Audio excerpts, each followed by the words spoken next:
Naruto My chat group spans through history. Greetings, fellow multiversal adventurers. It's an honor to have you back in this saga that has us all hooked. Official channel statement: this story is 100% epic fiction. So please don't attempt real magic, the results aren't guaranteed and insurance won't cover it. The rights to this masterpiece belong entirely to its brilliant original author. We are just a barge sharing it with you. Do you want to keep being part of this amazing community? Join our ninja army of subscribers on YouTube and give this content a like. And for true fans, our Patreon has exclusive ninjutsu waiting for you. Period. At this time, Obito on the field has already won. The decisive moment is only a moment away. Guy's attack didn't touch Obito at all, as if it penetrated his body. The two of them crossed paths, and Obito's position was like a phantom. What? Kai, with thick eyebrows and big eyes, was stunned. My guy, who had revealed a huge flaw, was naturally defeated by Obito in one blow. This magical scene naturally opened the eyes of the audience. Minato, your disciple's ability seems to be something I've never seen before, Sarutobi Hiruzen asked curiously. Namikaze Minato shook his head in confusion. I don't know either. I've never seen Obito use this ability before. Could it be that he has only recently mastered it? The third generation guessed maybe. There was a trace of relief in Minato's eyes. Obito finally grew up. Hey, I'm awesome. After the game, Obito ran to Nahara-rin with a smug look on his face. You're so awesome, Obito. Nahara-rin put her hands behind her back, tilted her head slightly, and responded to Obito with a bright smile. Lin, looking at Nahara-rin's admiring eyes, Obito felt like he was floating in the air. You are my angel. But at this moment, Kakashi's voice sounded from behind. Hey, what was that move you just used? Kakashi's opponent was Ebisu, who was also easily defeated by him. He also returned to the audience and curiously asked Obito, annoying Kakashi, I finally have a chance to spend some time alone with Lin. Although Obito felt unwilling, he still turned around and answered, that is the eye technique. The innate ability of the Uchiha clan, Dakujutsu. You activated your Sharingan. Kakashi suddenly realized, but didn't Obito have his eyes closed before? How come he suddenly opened them? Besides, I've never heard that opening the Sharingan would have such a powerful ability. Chapter 24 complete. Susanoo. Of course.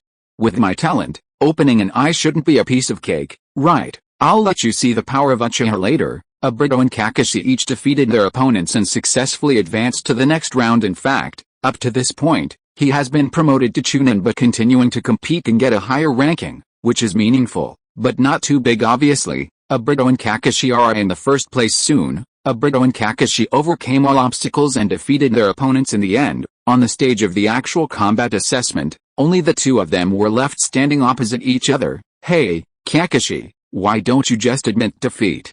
So you don't get embarrassed when you lose. Kakashi just smiled indifferently at Obito's provocation and didn't take it to heart. Game start. With the examiner's order, the battle officially began. Kakashi took the lead and threw 3 sharp shurikens like thunder, heading straight for Obito. However, Obito, who possessed the ability to transform into hollow, was indifferent to such attempts and could easily let the attack pass through his body, as illusory as a reflection passing through the water. Hey, Kakashi, is this all you have? Obito said with a smug smile. Tisk. Kakashi glanced at him disdainfully, then his whole body tensed up and he went all out. He began to carefully study Obito's abilities. You can see it, but you can't touch it. Is this a trick of illusion? Kakashi quietly formed a seal and used a hand gesture to understand illusions, which could break common illusion traps. Then, he threw the shuriken again as a second test. However, these attacks were still easily avoided by Obito using his hollow transformation. It's not an illusion. Looking at the shuriken scattered on the ground,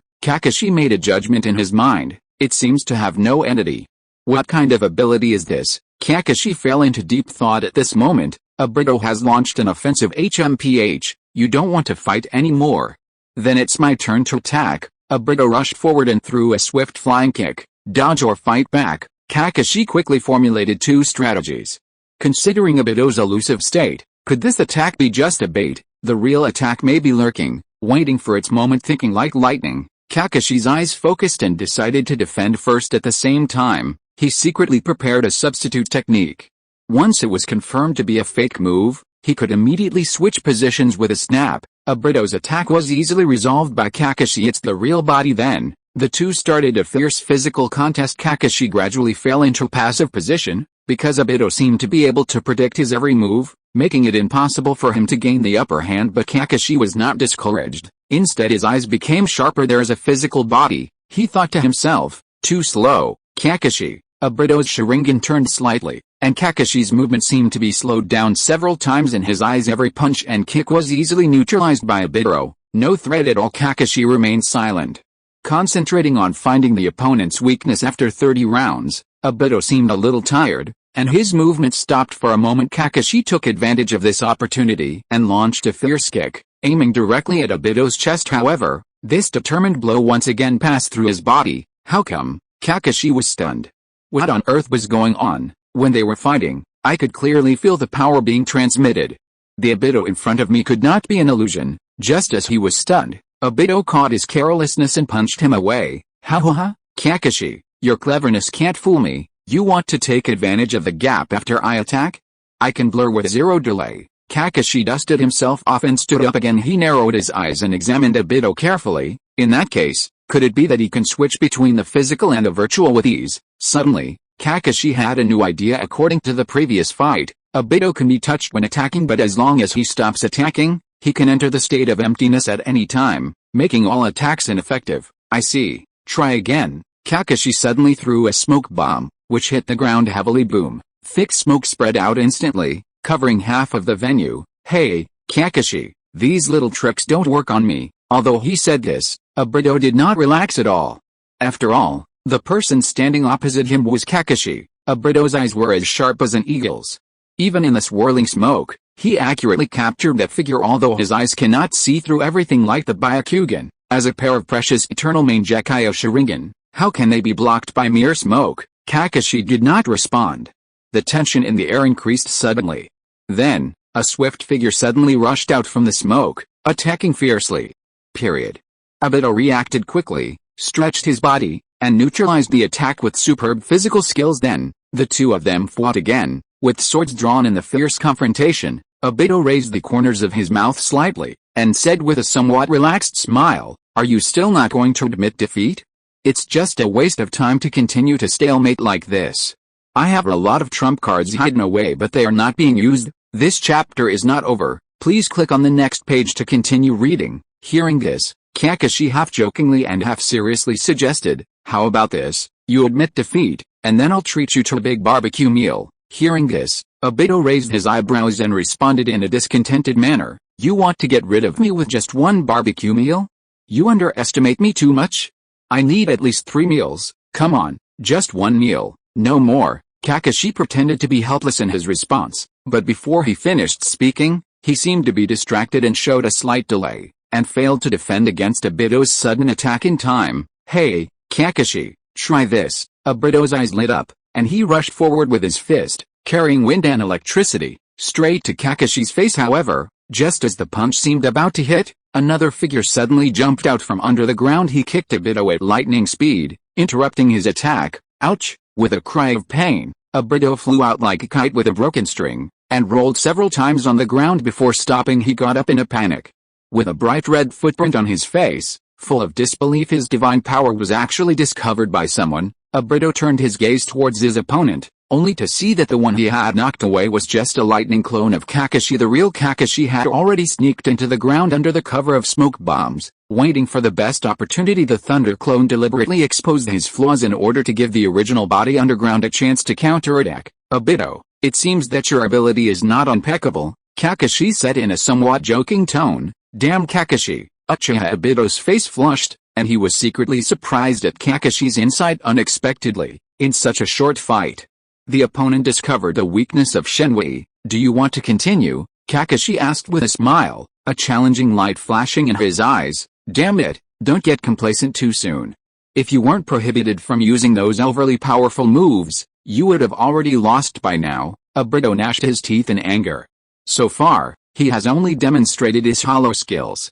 The real power of God's might has not yet been revealed, such as the God's might that can distort space once used. I'm afraid Kakashi will become Kakashikao, because he may only be half of his whole person. "Kakashi, watch out for me." Obito's Sharingan spun rapidly, and a terrifying force surged in his body. Susanoo, of course, he had to hold back on his special moves. After all, it wasn't his intention to get Kakashi into trouble, so, without any hesitation, he used the third power of the Sharingan in an instant. The heaven and earth seemed to shake. Susanoo, this is the ultimate secret of the Uchiha family. The light blue chakra skeleton quickly wrapped around Obito's entire body like a shield, but this is just the beginning. With a continuous release of pupil power, flesh, blood, and bones gradually merge into this huge skeleton. Followed by skin and even indestructible armor, Susanoo slowly stood up. His figure was 100 meters tall, like a god descending to earth. The roof of the stadium instantly collapsed, and rubble fell down, provoking the audience to scream. In a moment, a Tengu warrior with wings on his back, looking imposing and like a god of war, stood in the center of the arena. This is the complete form of Susanoo. What the hell is this? Oh my god, what kind of ninjutsu is this? Everyone in the audience almost dropped their jaws. They stared at the tall Susanoo with their mouths wide open. Uchiha Fugaku was sitting in the audience, staring at Obito in the arena, squeezing out a few words. Full form of Susanoo. There was an undisguised shock in his words, and his former calmness was gone among the people present. Perhaps only he could deeply understand the terrifying power of this technique, but the key point is, how could Uchiha Obito be able to perform such a special skill? According to the records of the Uchiha family, no one else can control this kind of power except Uchiha Madara. Kakashi stared blankly at the huge creature in front of him.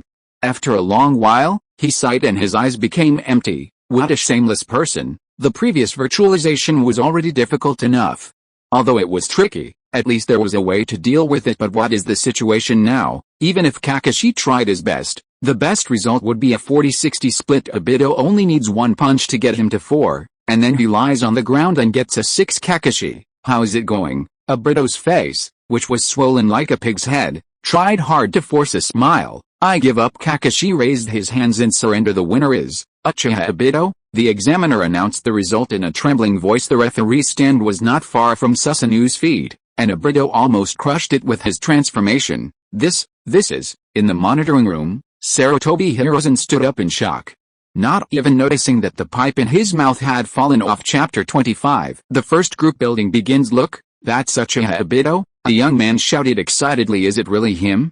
Should we go up and ask for an autograph? The other one had admiration in his eyes and was eager to try, but in the end he didn't have the courage to step forward. The Chunin exams ended, and Obito and his party were able to leave. On the way back, countless pairs of eyes recognized this famous man and cast different glances at him. There is fear, shock, and more of it is endless admiration. Obito's Susanoo, which seemed like the descent of a god, was like a storm across the ages in this era that relied on ninjutsu and wits. Obito happily responded to the attention from all around.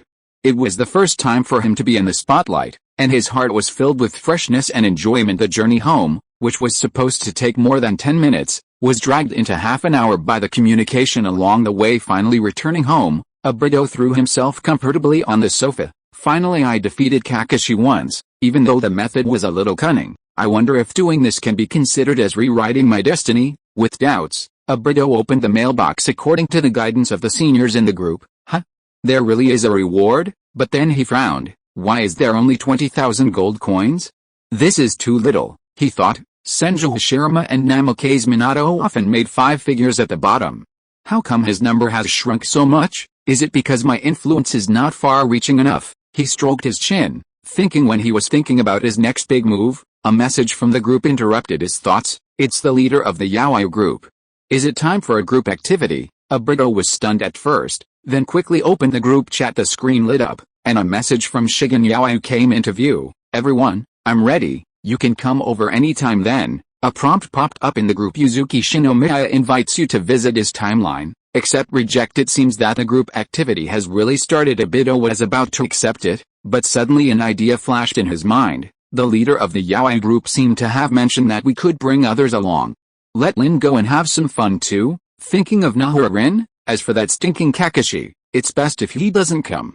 That way, no one can disturb the time he and Lin spend together. With a flash of thought, Obito activated Kamui. His figure instantly twisted and disappeared, and the next second he appeared in front of Nahura-Lin's house. Knock on the door lightly. The door slowly opens, and Lin's curious face pops out. Obito. If you are listening to this novel on a channel other than Fanfic World, it means it was downloaded and re-uploaded without effort. We warmly invite you to visit our channel, Fanfic World. There you will find the original version of this story and many other novels of various genres. We look forward to seeing you dive into a world of incredible novels. Period. Recognizing Obito, Lin immediately opened the door with a smile, but Obito did not go in directly. He scratched his head, smiled sheepishly and said, "Lin, some of my friends invited me to a super magical place, and I want to take you with me, is that okay?" While speaking, Obito's eyes were full of expectation. Lin tilted her head and smiled, her eyes full of tenderness. "Okay." Obito cheered, took Lin's hand, and quickly confirmed his acceptance in the group. In a flash, the two of them turned into a beam of light, piercing through the barrier of time and flying towards the era where Shinomiya was, Konoha's second year. "Brother, are you really not sick?" Senju Tobirama asked with a worried look on his face. During this period, Hashirama behaved strangely, often talking to himself and pointing at the air. And now, what's even more outrageous is that he said someone invited him to visit Konoha in the future and wanted to take him with him. Go to the future and see Konoha? Tobirama muttered to himself. This sounded like crazy talk. "You're still saying you're fine," Senju Hashirama said helplessly. "How should I explain it to you? Hey, nothing seems right. Come on, come with me and you'll understand. Come on, put your hand on my shoulder. Let's set off now and you will understand everything when you see it with your own eyes." Senju Tobirama sighed softly. He himself was a great expert in time and space ninjutsu. How could he not understand how complicated time is? But my brother was like a drug addict, and he was determined to find out the truth. There was no other choice, so Tobirama nodded, put his hand on his brother's shoulder, and embarked on this seemingly crazy journey together. "It's up to you, but brother, I hope you will listen to me after this time and take a good rest for a while to get your body back in shape. Haha, let's go." Senju Hashirama's hearty laughter revealed an unquestionable determination. "Konoha Village, 48 years, Kushina, let's go." Namake's Minato smiled gently and shook Uzumaki Kushina's hand. "Minato, does that different world you're talking about really exist?" Kushina's beautiful face was full of curiosity. "Yes, we have talked about this many times." "What about Obito and Rin?" Kushina's eyes were full of anticipation. "They're all safe and sound there. You will be surprised when you see them." Minato smiled, tapped his finger, and also chose to set off. Konoha Village, 60 years, at Shinomiya Yuzuki's home today. He simply skipped classes and stayed at home waiting for the arrival of the seniors from different time and space. I saw a light floating from nowhere, and two figures appeared after landing. Senju Hashirama and Senju Tobirama arrived first. The two of them were stunned for a moment. Then they came to their senses. This chapter is not over. Please click on the next page to continue reading. They looked around in amazement at the new environment. "Master Shode, Master Nide, welcome to the 60th anniversary of Konoha Village." Shigen Yuzuki greeted them with a big smile. Yaoyu's voice sounded, and the two looked in the direction of the sound. "Huh? Is it the leader of the Yaoyu group? So young?" Senju Hashirama blinked, unable to believe that such amazing power was hidden in this young body. Not only can they communicate across time and space, but they can also bring them here directly from different eras. This is a feat that even the six-path sage could not accomplish. "Buddy, Shigen Yatsuki, it is true that heroes have always emerged from youth. You are the first to arrive. Please sit for a while.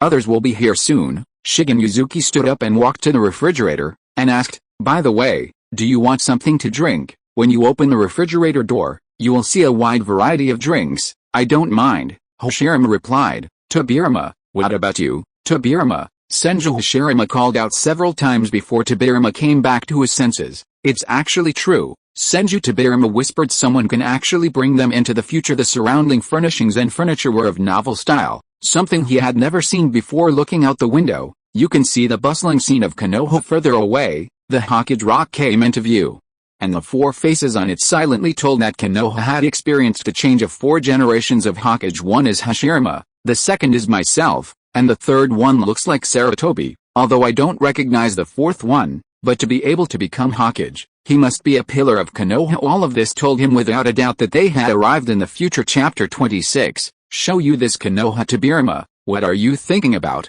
Hashirama walked over to his brother and patted his shoulder gently. "I just think this is really unusual." Tobirama smiled bitterly and thought to himself, he had previously wondered if his elder brother had a fever and was confused, but now it seemed that he was obviously not broad-minded enough. "You too. Try this drink that traveled through time and space. I guarantee you will be satisfied." Shigen Yaoyu held 2 bottles of Coke and suggested with a smile, "You are the one that big brother often mentions. It seems to be called Group Master." Kyan Xiaotobi took the Coke, his eyes full of curiosity, staring at Yaoyu. "Yes, is there anything you would like to discuss?" "Second generation master," Shinomiya smiled gently. Discussion.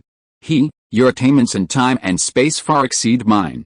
I would like to ask you a thing or two, said Senju Tobirama sincerely. Tobirama, you are so humble, it's rare to see you like this. The two of them sat down on the sofa, and just as they started talking, a flash of light appeared and four figures appeared in an instant. A couple of Namake's Minato, Uzumaki Kushina, as well as Uchiha Obito and Nahara Rin, appeared together. Everyone is welcome. As the host, Yaoi stood up and greeted leader of Yaoi group Uiyu-kun. Minato and Obito smiled and responded one by one. Obito, Rin. Before he finished speaking, a red figure suddenly rushed out from beside Minato and hugged Obito and Nahara Rin tightly. It's great that you're still alive. Kushina's eyes were filled with tears, but she couldn't suppress the smile on her face. Oh, Master Kushina, you are strangling me to death. Obito sticks out his tongue and breathes heavily. Kushina was amused and burst out laughing. She loosened her hand. In fact, she didn't use any force. Master Kushina. Nahara Rin was confused for a moment. Obito said he would take her to a wonderful place, so he was referring to Minato's home. Kushina took her hand and sat on the sofa next to her. Zyalin, it's great to see you. Facing Nahara Rin's puzzled look, Kushina slowly told the truth that they came from different time and space. Will Obito and I die in battle? Period. Nahara Rin's face turned pale in an instant, and then suddenly turned red. Although she is much more mature than her peers, she is still a little girl after all. Facing the ultimate proposition of life and death, she will inevitably feel fear. Kushina hugged her and comforted her softly. Don't be afraid, Minato and I will protect you. We will never let the tragedy happen again this time. And Obito, I heard he became very powerful in your place. Speaking of Obito, Nahara Rin remembered the Susanoo that Obito displayed during the Chunin exam, the power that seemed to be able to shake the world brought her an incomparable sense of security. Well, Obito is indeed very strong now. The girls were chatting happily, while the men gathered together and took their seats. Shinomiya Yuzuki handed everyone a can of Coke. Several people drank with big gulps. This feeling, a bit subtle. The first, second and fourth generation Hokage gathered together, and what they were treated to was Coke. Well, it's a little weird, but they seemed to enjoy it. Namake's Minato ruffled Obito's hair and said, after you left, the saddest one was Kushina. She has always treated you as her own brothers and sisters. Uchiha Obito grinned. Don't worry, teacher. I will never let the tragedy happen again this time. I want to end this chaotic world and bring eternal peace to Konoha. Obito's resounding oath made Senju Tobirama couldn't help but pay attention. He lowered his voice and whispered, brother, I like this Uchiha boy. Hey, Tobirama, it's rare to see you express your opinion like this. Hashirama put down the can of Coke in his hand, looking a little surprised. HMPH, big brother, don't look at me like that. Aren't we all trying our best for the peace of Konoha? The Senju clan and the Uchiha clan put aside their past grudges and joined hands to create Konoha. Wasn't it just to pursue this moment of peace and harmony? At this time, Shinomiya suddenly interrupted. Then, please ask the second generation to personally examine it and see if the future Konoha meets your expectations. Okay, everyone, let's go for a walk. After saying this, Shinomiya stood up first. With a leisurely posture, everyone smiled at each other, stood up, and walked out of the door in a mighty manner. Walking into the streets of Konoha, people are coming and going, and it is very lively. Let's split up so we can get a more comprehensive view, Shinomiya Yuzuki suggested. Then, everyone was divided into two teams, Yuzuki and the Hashirama brothers in one team, Minato, Kushina, Obito, Rin and others in another team, and set out to explore from two directions. The prosperous scene came into view, and they strolled along the street, attracting the attention of passers-by from time to time, but no one seemed to be able to recognize their true identities. At most, they just felt that they looked familiar, but did not associate them with the deceased Hokage. There are many shops on both sides of the street, selling food, clothing, ninja tools, and bookstores. Pedestrians of all ages walk through them, most of them with smiles on their faces, obviously far away from the shadow of war. Senju Tobirama had a satisfied smile on his face, and he was sincerely pleased with the future prospects of Konoha. Isn't this the ideal that their generation has been pursuing all their lives? Children no longer have to go to war, and the elderly can enjoy their old age in peace. This chapter is not over. Please click on the next page to continue reading. Brother, our dream has really come true. Tobirama stares at Senju Hashirama. Hashirama was silent for a moment. As someone who knew the history of the ninja world, he was well aware of the crisis hidden behind the short-lived peace. Not only is the Fourth Ninja World War coming, but also the imminent collapse of Konoha, which will be another bloody storm as long as there is desire. The shadow of war will be hard to eliminate. By the way, why aren't there any Uchiha members? Tobirama muttered. As a big family in Konoha, there should be many talented people on the street, but he didn't see any. The Uchiha are easy to spot.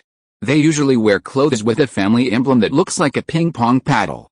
They are also handsome, with dark eyes and hair. You can't see it anymore, because the Uchiha clan has been exterminated, Shinomiya Yuzuki said calmly, holding the fried tofu she had just bought from a stall, and tasting it with satisfaction as she walked. Genocide, the door was shocked. Is it because of the war? The price is too heavy. Tobirama frowned. With the Uchiha's power, what kind of battle could lead to their genocide? Is the entire ninja world against Konoha? Yaoyu took a bite of tofu and said slowly, no, it was Danzo who did it. He intends to strengthen Danzo's image. Danzo, this name is not unfamiliar to Tobirama. Among the new generation of outstanding young people in Konoha, Danzo is indeed one of the best. He has already started training these young people, hoping that they can become the backbone of Konoha's future. Would Danzo do such a thing? Is he that capable? It was hard for Tobirama to imagine that the boy who once had good talent would become so powerful that he could destroy the Uchiha clan in the future. That's not the case. He is not strong himself. He just relies on external forces. That night, Obito wiped out the entire security force alone. All the Uchiha members who resisted were killed by him. Let me tell you, opening between pillars. Then, he detailed the contents of the video that Yuzuki had played earlier, and relayed it to Tobirama verbatim. After hearing about Danzo's misdeeds, Tobirama couldn't recover for a long time. Danzo, he, Senju. Tobirama closed his eyes. I didn't educate him well. I can't blame you entirely. Human hearts are complicated and unpredictable. Some people, no matter how you teach them, their nature is hard to change, while some people, no need to say much, are recognized as talents by everyone. Let's keep going and try another place, Yaoyu suggested. The three set off again. Meanwhile, in the Hokage's office, someone was completely stunned by the sudden appearance of Senju Hashirama and Senju Tobirama. It was Sarutobi Hirozen. That day, he learned that Shinomiya was absent from class, and his heart suddenly tightened, fearing that Danzo was doing something behind his back. After all, Yaoyu has always been a well-behaved child and never absent without reason. Fortunately, he was smart and had secretly memorized Yu's chakra characteristics. Earlier, thinking of this, he quickly used his signature ninjutsu, the telescope technique, anxiously looking through this mysterious vision to check on Yaoyu's condition. Fortunately, it was just a false alarm. Yaoyu was seen strolling leisurely on the street. Oh my, I was really scared. It turns out that you were shopping with a shot aim and nid aim. Sarutobi Hirozen patted his chest lightly, closed the crystal ball that could see into the future, and felt relieved. But in an instant, an unusual breath made him stop suddenly. Wait a minute, first generation. Second generation. Sarutobi Hirozen's eyes widened, and he could hardly believe his eyes. Could it be that I saw it wrong? Without giving it any time to think, he activated his clairvoyance technique once again, and this time, the two familiar faces were indeed in the picture. Senju Hashirama and Senju Tobirama, the two figures deeply engraved in his memory. Yes, it's them. This time, Sarutobi Hirozen was certain, and his heart was in turmoil. Chapter 27. Danzo, you're about to get into trouble. Although there were some minor incidents during this journey in Konoha, Tobirama was generally quite satisfied as the three of them walked. They unknowingly left the bustling streets of Konoha and stepped into a more secluded area. This is exactly the territory of the Senju clan in Tobirama's memory. Logically speaking, as the founder of Konoha, the Senju clan should occupy the most core area. However, Hashirama declined the honor, explaining that the Senju clan had a large population and if they were to stay in the center, they would inevitably occupy too much land, which would be detrimental to the balanced development of the village. Although Tobirama felt regretful about his brother's selflessness, he could not refute it. In the end, the Senju clan settled in a corner of Konoha. Tobirama's face was full of anticipation, and he longed to see the current state of the Senju family. But as they went deeper and deeper, the scene before them was shocking. The place is desolate, with abandoned houses covered with spider webs and weeds growing wildly.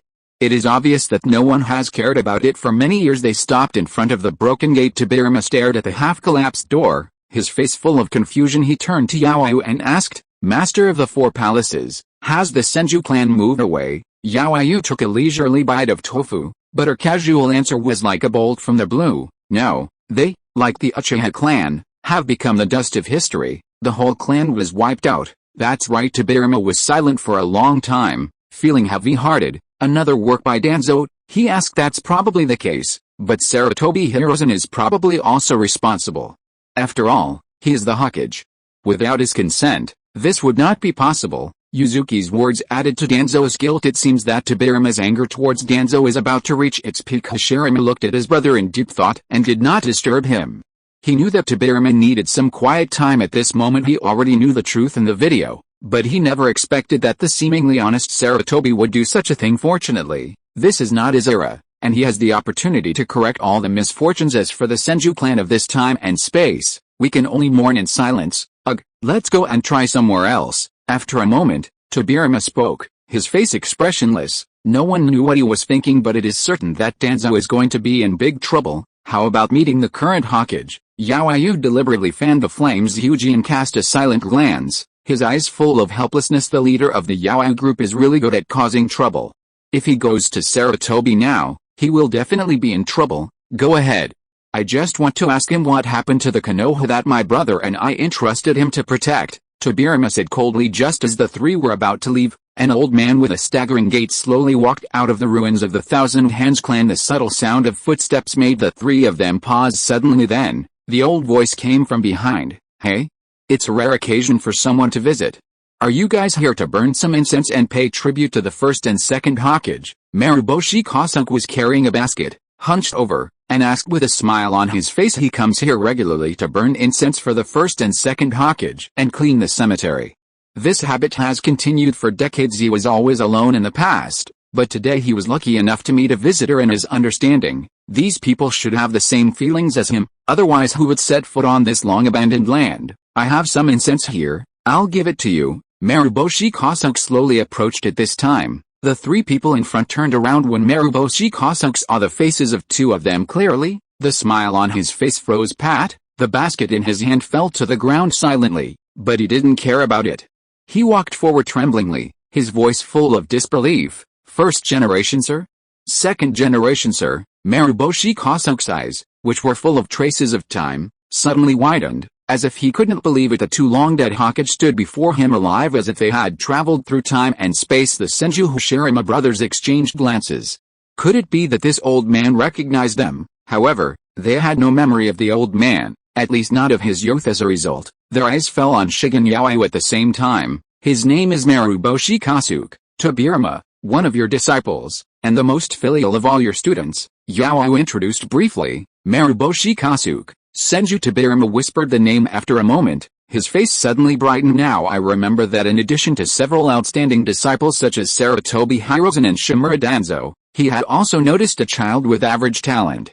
Although he did not formally accept him as a disciple, he also taught him ninjutsu privately. That child is none other than Maruboshi Kasuke. Arguji? Are you already so old? Senju. Tobirama's tone was full of emotion. Just half a day ago, he still remembered the lively and active Maruboshi Kasuke, who is like a little leopard in the forest. In the blink of an eye, time flies, and he is now an old man. Second generation. It's really you? Maruboshi Kasuke was full of excitement when Senju Tobirama called out his name. He seemed to have returned from a dream, and the mentor in his memory overlapped with the person in front of him. He was certain that the person standing in front of him was none other than Senju Tobirama himself, not an illusion or someone else in disguise. Second generation master, didn't you and the first generation master already? Maruboshi Kasuke approached them, looked at Tobirama, then looked at Hashirama, and they were indeed alive. This chapter is not over. Please click on the next page to continue reading. As he got closer, he could even feel the suffocating pressure emanating from Hashirama. That is the unique shock of the god of ninja. Oh, it's a long story. Maruboshi Kasuke nodded silently and did not ask any more questions. Instead, he lowered his head with some guilt. Second generation master, I am sorry for your teachings. I failed to protect the Senju clan well. The desolate scenery around him seemed to reflect his heavy mood at the moment. Guji, this is not your fault. Don't worry about it. You have done your best. As for those who are behind this, my brother and I will take care of them. Senju Tobirama's eyes shone, and a trace of chakra inadvertently dissipated. The ground beneath my feet cracked. At this moment, a dry laugh came from behind. Master first, Master second. Everyone looked back and found that Sarutobi Hiruzen had quietly arrived without them noticing. Behind him followed a large number of Enbu, who were surrounding the scene in a subtle manner. You two, are you really the first and second generation? Sarutobi Hiruzen slowly stepped forward, wearing a Hokage robe, and his face under the hat looked a little embarrassed. Senju Tobirama looked around calmly and snorted, "Monkey. What do you want to do by bringing so many people here?" As he spoke, the fingertips of Senju Tobirama lightly rose, a sign of launching the Flying Thunder God technique. Once there is a change, he can wipe out all the lives present in an instant. At this time, Senju Hashirama also cast a glance Sarutobi Hiruzen suddenly broke out in a cold sweat. The gaze of Senju Hashirama frightened him more than Tobirama. This is definitely the real Senju Hashirama without a doubt. "Teacher, it's just a misunderstanding. I'm just worried that someone might use the evil forbidden technique of impure world reincarnation to desecrate the souls of our ancestors." Sarutobi Hiruzen quickly explained. At the same time, Sarutobi Hiruzen waved his hand, and the Anbu behind him quickly dispersed and disappeared without a trace. But those Anbu still had a lingering doubt in their hearts. Those two people just now were really the first Hokage, the second Hokage, reincarnation from the dirty soil. As the inventor of this technique, Tobirama is naturally familiar with. He nodded, accepting Sarutobi Hiruzen's explanation. After all, to outsiders, they had indeed died a long time ago, so it was reasonable to have some doubts. "Come here, monkey." Senju Tobirama waved with a straight face. Tobirama rubbed his hands. Although the reason was barely justifiable, he did not forgive Sarutobi Hiruzen for it. What has happened cannot be reversed. Then for the sake of the thousand hands in this world, let's teach this manipulator a lesson. Tobirama casually broke off a branch, grasped it, and a perfect wooden stick appeared in his hand. Sarutobi Hiruzen was shocked. Is the teacher going to? Memories of childhood suddenly came to mind. They made a mistake back then, and so did Tobirama. Period. Oh, there's something interesting to watch. Sigen Yaoyu quickly swallowed a last bite of tofu and quickly took out a camera to record the next scene. Chapter 28. I can't tell the difference. I really can't tell the difference. The other side. Minato and his party were traveling through Konoha village. When they turned a corner, they found an unusual place. Is this a cemetery? Obito stared at the sign in front of him, and suddenly an idea came to his mind. He pretended to be mysterious and said to Minato, "Teacher, maybe our tombstone is standing in here." Minato touched his nose and replied awkwardly, "In this time and space, I guess this is really the case. Obito, do you want to?" "That's right. Let's go take a look and burn some incense for ourselves over there." Obito was excited and made this unique suggestion. Minato chuckled at this, and found Obito's strange idea somewhat amusing. Kushina and Nahorin looked at each other with a helpless look. What a strange idea! Before everyone could react, Obito had already pulled Nahorin up and rushed into the cemetery excitedly. "Obito, slow down." Despite her helplessness, Nahorin was still infected by Obito's enthusiasm and entered with him. In front of the tombstones of Uchiha Obito and Nahorin, Hatake Kakashi stood quietly, staring at the tombstone, with a lot of thoughts in his mind. After a long time, he sighed, put down the two bouquets of flowers, and sat down in front of the tomb. "Obito, in the blink of an eye, 12 years have passed. If you were still here, you might have become the Hokage. I failed to protect Lin.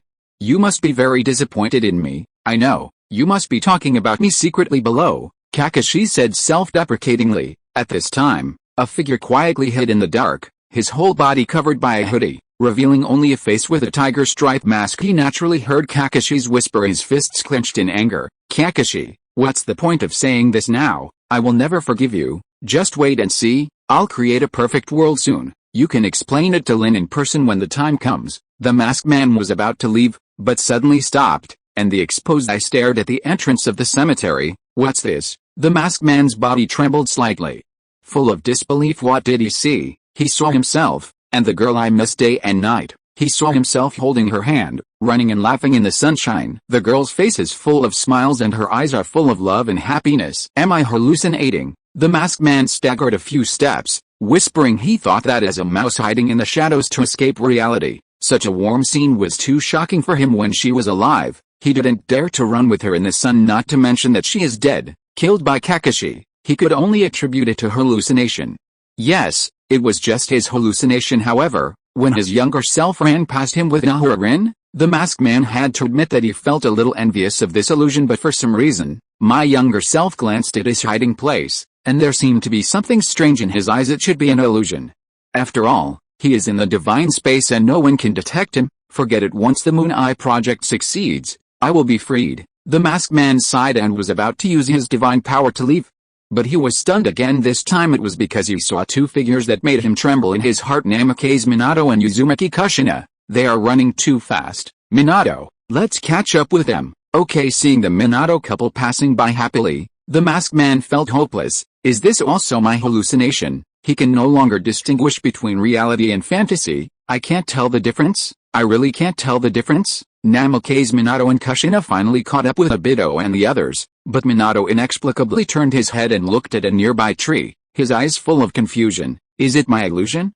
I can vaguely sense the existence of the Flying Thunder God mark. Minato wondered. He hadn't used the Flying Thunder God jutsu since coming to this timeline, so where did the mark come from? Suddenly, a thought flashed through his mind. Could it be the mark of the Flying Thunder God? Once left, will never fade away. Could it be left behind by another self in this time and space? Uchiha Obito then walked closer and asked in a low voice, Teacher Minato, do you notice anything wrong? Well, do you feel that way too? The Shenwei space must be unique.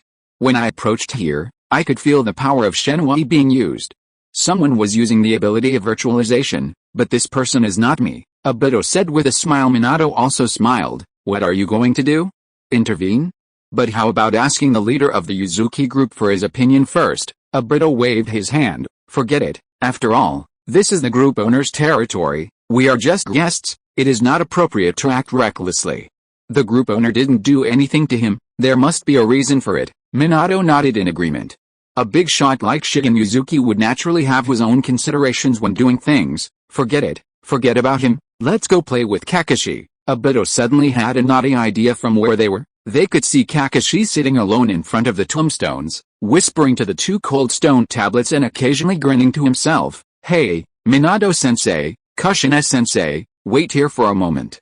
Lin and I will go over and give him a little surprise. This chapter is not over. Please click on the next page to continue reading. Obito, this isn't a good idea. Nahara-rin seemed a little hesitant. Minato smiled bitterly. You and Kakashi are really? I hope Kakashi isn't too scared. Kushina smiled softly with her hands covering her mouth, her eyes full of tenderness. Let me see how powerful that arrogant Kakashi is when he grows up. Lin, let's go. After that, Obito dragged Nahara-rin and moved silently behind Kakashi with the help of Kamui. At this moment, Kakashi was unaware and was still muttering to himself in front of the tombstone. Well, it's getting late. I'm going back now. I'll come visit you next time. Just as he was about to get up and leave, Kakashi slapped his butt twice, and a voice came from behind. Stupid Kakashi, you came to offer sacrifices without bringing anything I like, just a bunch of flowers. Do you want me to eat the petals to survive? Kakashi paused. This voice, so familiar. He turned around slowly, eager to confirm the long-lost figure, but afraid that it was his hallucination. Finally, he turned around completely, and his face, all was full of optimism and vitality, came into view. Next to the boy, a girl leaned against him tightly. When she saw Kakashi looking over, she smiled sweetly and called out, Kakashi, long time no see. Obito, Lin. Kakashi couldn't tell whether all this was an illusion caused by excessive longing or a manifestation of the two people's spirits. Hey, are you deaf? Didn't you hear me? Obito approached the dazed Kakashi and waved his hand in dissatisfaction. Period. What's wrong, Obito? Kakashi came back to his senses and called out the name that had been forgotten for many years. In any case, since it's so rare for us to meet, we have to chat for a few minutes even in a dream. I said, where's my offering? Do you think these two bunches of tattered flowers are enough to fill your teeth? Obito pointed to the flowers on the grave. You are such a heartless guy. You haven't brought us any delicious food in more than 10 years. I have to drink the water of the underworld every day to fill my stomach. Look, Lin is almost starving to death. Obito pinched Nahara-rin's arm, making her feel awkward. The atmosphere is so awkward. What should I do if I get exposed later? Chapter 29. I'm going to be misunderstood. Oh. I'm so sorry. Sorry. Kakashi scratched his hair. An awkward smile appeared on his face. What do you want to eat?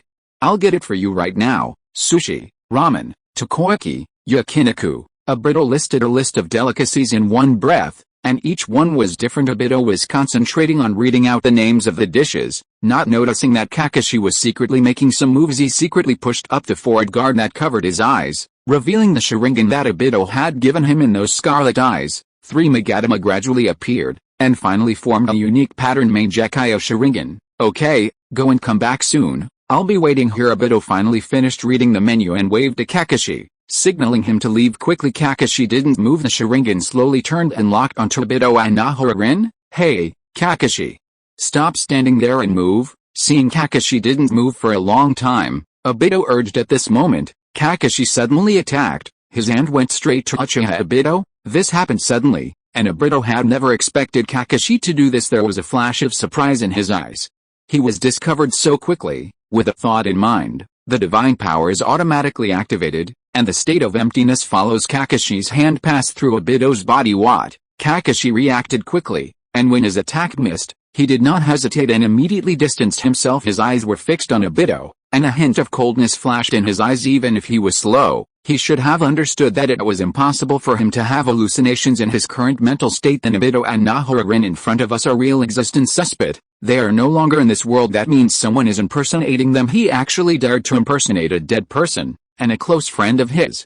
Kakashi felt a long-lost anger rising in his heart. Who are you? Kakashi asked coldly, slowly pulling out a kunai and entering combat alert mode. I didn't expect it to be exposed so soon. Alice, this guy is still so smart. Obito secretly sighed and he waved his hand to Kakashi and said, okay, I won't make a fuss anymore. You look so angry. We finally came to see you once. It's really sad to see you like this. Obito's words made Kakashi even more confused. What are you talking about? At this time, the fake Obito said something that Kakashi didn't expect. Minato-sensei, come here. We have been discovered by Kakashi. Minato-sensei, this name is like a key, opening the door to Kakashi's deep memories. As soon as the words fell, two figures flashed. Namikaze Minato and Uzumaki Kushina. There. Hey, Kakashi. Namikaze Minato smiled and was about to greet Kakashi. However, what he didn't expect was that he was greeted by a slash mixed with lightning. Rachel. Kakashi was furious and used his trump card to attack Minato. Namikaze, he's completely angry. It's okay to pretend to be Obito as a joke. He even dared to pretend to be the hero of Konoha, his mentor, the fourth Hokage. Minato. Namikaze, this is absolutely unforgivable. Although the disguises of the people present were extremely realistic, their appearance, voices, and even some habits were exactly the same as the real person. But, after all, they are dead people. How can they stand here alive? Therefore, no matter how similar they are, in Kakashi's opinion, they must be fakes. A trace of helplessness flashed across Minato Namikaze's face.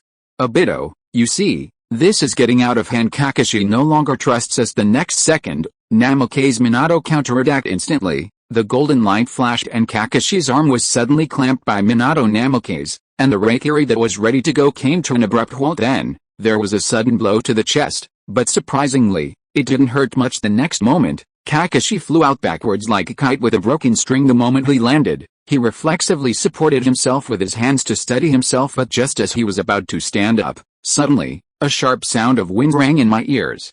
And a blue light suddenly surged and rushed straight in front of me. Kakashi's eyes narrowed. Suddenly a Rasengan had already been close to his nose tip without him noticing.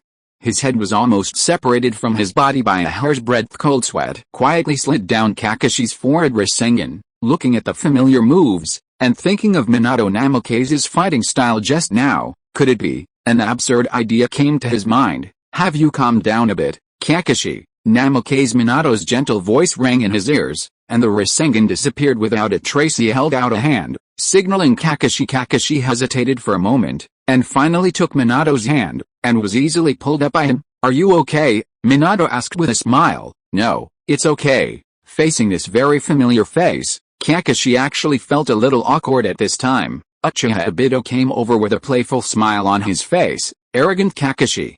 It's bad enough that you bullied me, but you actually dared to challenge Minato-sensei. How do you feel? Have you recognized the gap? Come to think of it, your progress doesn't seem very obvious. What have you been busy with these years, my dear? There's more to come after this chapter. Please click on the next page to continue reading. There will be more exciting chapters later. Kakashi's eyes moved back and forth between Obito, Nahorin, and the approaching Uzumaki Kushina. Obito, Rin, Minato-sensei, and Kushina-sensei. Kakashi looked around, his voice trembling slightly. Really, is it you? Nonsense, give my eyes back to you. It's a waste to give them to you, Obito said dissatisfiedly. Period. Obito, don't be so aggressive. Kakashi didn't mean it. Nahorin stood between the two and smiled helplessly. This familiar scene was like a bolt from the blue, shocking Kakashi all over. That's right, this is Obito and Rin. Hey, Kakashi, forget it this time, but next time. Obito was speaking with his hands on his hips, but the next second, Kakashi suddenly hugged him and interrupted his words. Obito, Kakashi's call of missing you came to my ears. Obito was stunned. If he was not mistaken, Kakashi was crying. Oh, it's really rare. His tone softened. Okay, seeing how you look, I'll let you hold me for a while. After a while, the two separated. Kakashi gave Minato another tight hug. Teacher, I miss you so much. Minato patted him gently on the back, just like he did when he was a kid. After a long time, they let go of each other. Then, Kakashi turned his attention to Nahara Rin, but Obito suddenly stepped forward, stood in front of Rin, and looked at Kakashi with ill intent. You kid, you can't just hug this.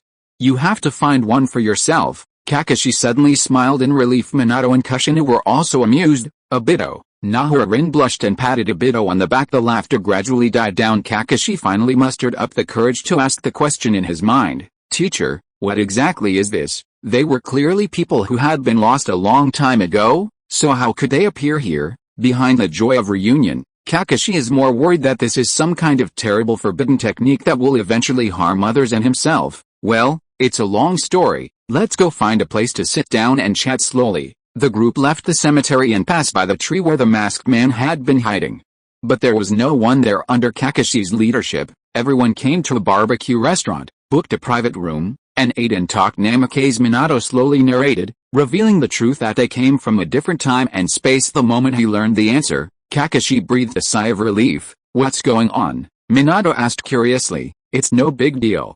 Compared to coming back from the dead, I find it easier to accept that you came from another time and space. Kakashi smiled in response, a hint of relief flashing in his eyes. Minato and Kakashi exchanged glances, as if they had reached some kind of consensus. In silence, Minato suddenly laughed out loud. That's right, after all, you and I met a man from the future at the Dragon Vein of Lowland before. Kakashi nodded gently, his thoughts drifting back to his childhood, when he and Minato were on a mission together, and met Naruto and Sakura from the future in the ancient Dragon Vein land of Lowland. With such an adventure, the current level of acceptance is naturally beyond doubt. That's right, although they did not travel through the Dragon Veins, they still feel somewhat similar, right? During the meal, everyone ate and talked, the atmosphere gradually became lively, and the unfamiliarity between them quickly melted away. Kakashi, you bastard.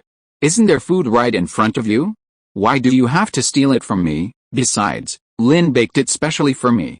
How could you eat it without permission? Well, is it the rule that only whoever owns the barbecue can eat it? Besides, Lin didn't tell me not to eat, right, Lin? Oh, really? You guys can't even make me worry about eating? On the dining table, a battle for barbecue quietly unfolds. Kakashi seemed to have found the familiarity and fun of his childhood in the bickering with Obito on the side. Namikaze Minato and Kushina watched this scene with a smile, their eyes full of tenderness. This barbecue was a very enjoyable meal, but it also took a long time. Finally, everyone was satisfied. After resting for a while, Kakashi suddenly said, it's almost time for ninja school to finish school now. Teacher, master's wife, do you want to go see Naruto? Although we learned from the previous chat that Minato and Kushina have not yet had Naruto, in a sense, they are undoubtedly the most suitable parents, even from a medical point of view. Go check on Naruto? Kushina, what do you think? Minato looked at his wife beside him, his eyes full of anticipation. Great. I also want to meet our future son as soon as possible.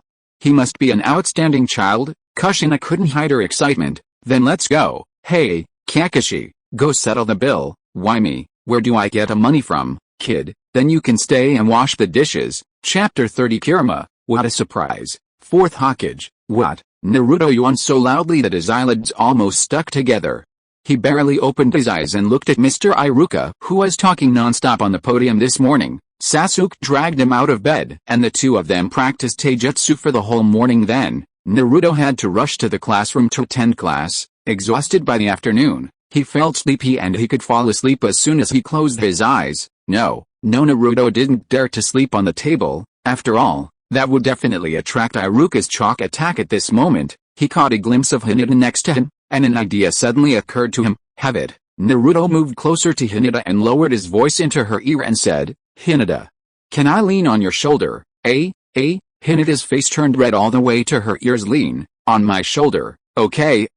Faced with this sudden request, Hinata, who is always shy, somehow agreed. When Hinata came to her senses, Naruto had already fallen into deep sleep with his head resting on her shoulder. Naruto-kun. Hinata looked at Naruto's peaceful sleeping face, and her cheeks flushed on the podium. Iruka was concentrating on teaching, and for a moment he didn't notice that there was one person missing from the class the other side, within sealed space. Hey?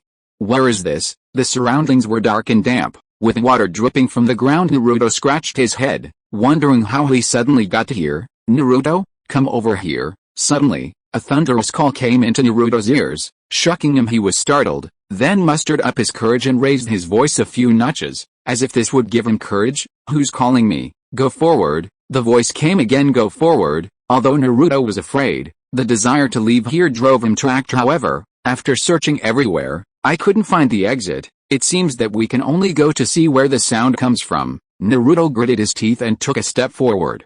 Period. After taking only a dozen steps, the darkness in front of me seemed to be dispelled. A huge iron fence suddenly appeared in front of us, like a cage. What a big fence! Naruto was surprised by the way. Who is talking? Hey, I'm coming, please show up. In order to find a way out, Naruto had to bite the bullet and communicate with a mysterious voice. The voice just fell inside the dark iron fence. A pair of huge eyes like lanterns lit up red. Naruto subconsciously took 2 steps back and said in surprise, what is that, you guy? Naruto, you are finally here. A deep voice sounded, and the creature inside the iron fence revealed its true form, a giant fox. The 9-tailed demon fox pointed at the seal on the iron fence and said, Naruto, remove this seal and let me go out for some fresh air. When facing the unknown, people always feel fear. But when Naruto saw that the 9-tail was just a talking fox and not some scary unknown monster, his fear was significantly reduced. He looked at Kyuubi, his eyes full of curiosity. Who are you?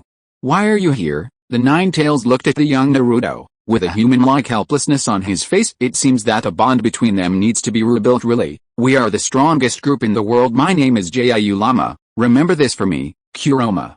What a weird name, Naruto muttered quietly, but soon smiled again. Hello, Kurama. My name is Uzumaki Naruto. I know. Then, can we remove the seal? Kyuubi reminded again. Seal. Naruto looked in the direction the 9-tails pointed, and indeed found a talisman in the middle of the iron fence. Are you imprisoned here? Naruto took a few steps forward. That's right, this is too much. Who on earth did this?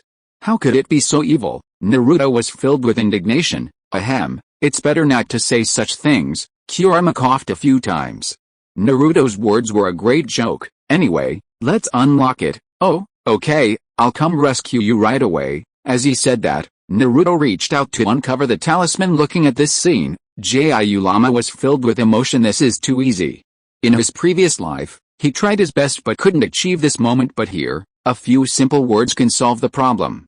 It seems that as long as the communication is appropriate, Naruto is still very reasonable. Just as the seal was about to be opened, an illusory arm suddenly held Naruto down. Hey! Naruto was stunned and turned his head to look for the uninvited guest who disturbed him. Naruto, this seal cannot be opened yet. A gentle smiling face came into view, with infinite tenderness in his eyes. It is the remnant of the chakra of Minato Namikaze. In this time and space, a trace of his chakra is hidden in the sealed space.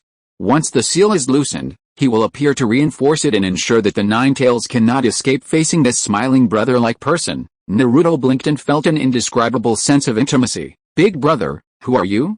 Why are you here? My name is Minato Namikaze, the 4th Hokage of Konoha. He chuckled. Also your father, my dear. There's more to come after this chapter. Please click on the next page to continue reading. There will be more exciting chapters later. Hey, my father. Naruto was surprised. Namikaze Minato frowned when he saw this. Didn't the 3rd Hokage tell you? 3rd generation grandfather? Tell me what? Naruto looked confused. Namikaze Minato took a deep breath. Things seemed more complicated than he imagined. If this is the case, Naruto must have suffered a lot of grievances. He gently touched Naruto's head and sighed. Naruto, I'm sorry, why are you apologizing? And are you really my father? Naruto asked questions like a bullet. Having lost both his parents when he was young, this was the first time he had access to information about his father. Naruto, your mother will tell you these things in person in the future. I don't have much time left. There is a lot of Kushina's chakra hidden in the sealed space, enough to last for a long time, enough to explain everything to Naruto. But for him, the remaining chakra is only to prevent the 9-tails from escaping. Time is running out. Namikaze Minato turned around and faced Kurama, expecting to be met with angry abuse and accusations from the other party. However, in Jiu eyes, there was only 3 points of helplessness. 3 points of speechlessness, 3 points of bewilderment plus 91 points of eye roll. Hey, have you seen enough, you annoying fourth Hokage? Kurama said calmly. Namikaze Minato, what's the situation? He frowned slightly. Ninetales, you seem a little. After thinking for a while, Minato couldn't find the right words to describe in the end. Uzama himself gave the answer, reform your evil ways. That's a pretty vivid description. Minato laughed awkwardly. The former nine-tailed fox was tyrannical, evil, and hated humans all the time. When I see someone, I want to get rid of him as soon as possible, but now, it sits there like a harmless stuffed animal. He even rolled his eyes. What happened? Namikaze Minato was completely stunned. If the nine-tailed fox had been like this, he might not have had to sacrifice himself. Father, Naruto is not used to this name yet, and is not even sure if the other party is really his father. Kurama is not a bad guy, he defended. Uzama, did you hear that, Yondaime? Naruto has recognized me, let me out. It will be good for you, Naruto, and me. I will help him become the perfect Jinchuriki of the tailed beasts. By then, who in the entire ninja world will be able to be our enemy? After saying that, Kurama winked at Naruto. Naruto understood and gave a thumbs up. You and I are brothers. How can we be united with each other? My brother is right. Minato hesitated for a moment. He couldn't tell whether Kyuubi was deliberately disguising himself or was sincere. However, his time is running out. Finally, he decided to give the choice to Naruto. Naruto, this choice is up to you. It's up to you to decide. After all, this is your future and you should be the one to decide it. Namikaze Minato still had that gentle smile on his face. Hey, why is your body getting lighter and lighter? Naruto looked at Minato, whose body became almost transparent. I'm leaving, Naruto. You have to walk the future path by yourself. If you are listening to this novel on a channel other than Fanfic World, it means it was downloaded and re-uploaded without effort. We warmly invite you to visit our channel, Fanfic World. There you will find the original version of this story and many other novels of various genres. We look forward to seeing you dive into a world of incredible novels. Period. Why are you leaving? And, are you, really, my father? Naruto subconsciously stretched out his hand. Minato stroked Naruto's head for the last time, and before he could say anything more, his figure gradually disappeared. His chakra was exhausted. Looking at the place where Minato disappeared, Naruto couldn't come back to his senses for a long time. Father, what a strange and distant name. He hadn't had time to say more to him, nor had he yet expressed his longing for him for more than a decade. Don't just stand there, Naruto, cheer up, I will always be with you. Uzama's voice came from behind, full of encouragement. Yeah, Naruto nodded vigorously. Putting aside his frustration, he turned around, grabbed the ceiling talisman, and tore it off with force. 1 gram, go.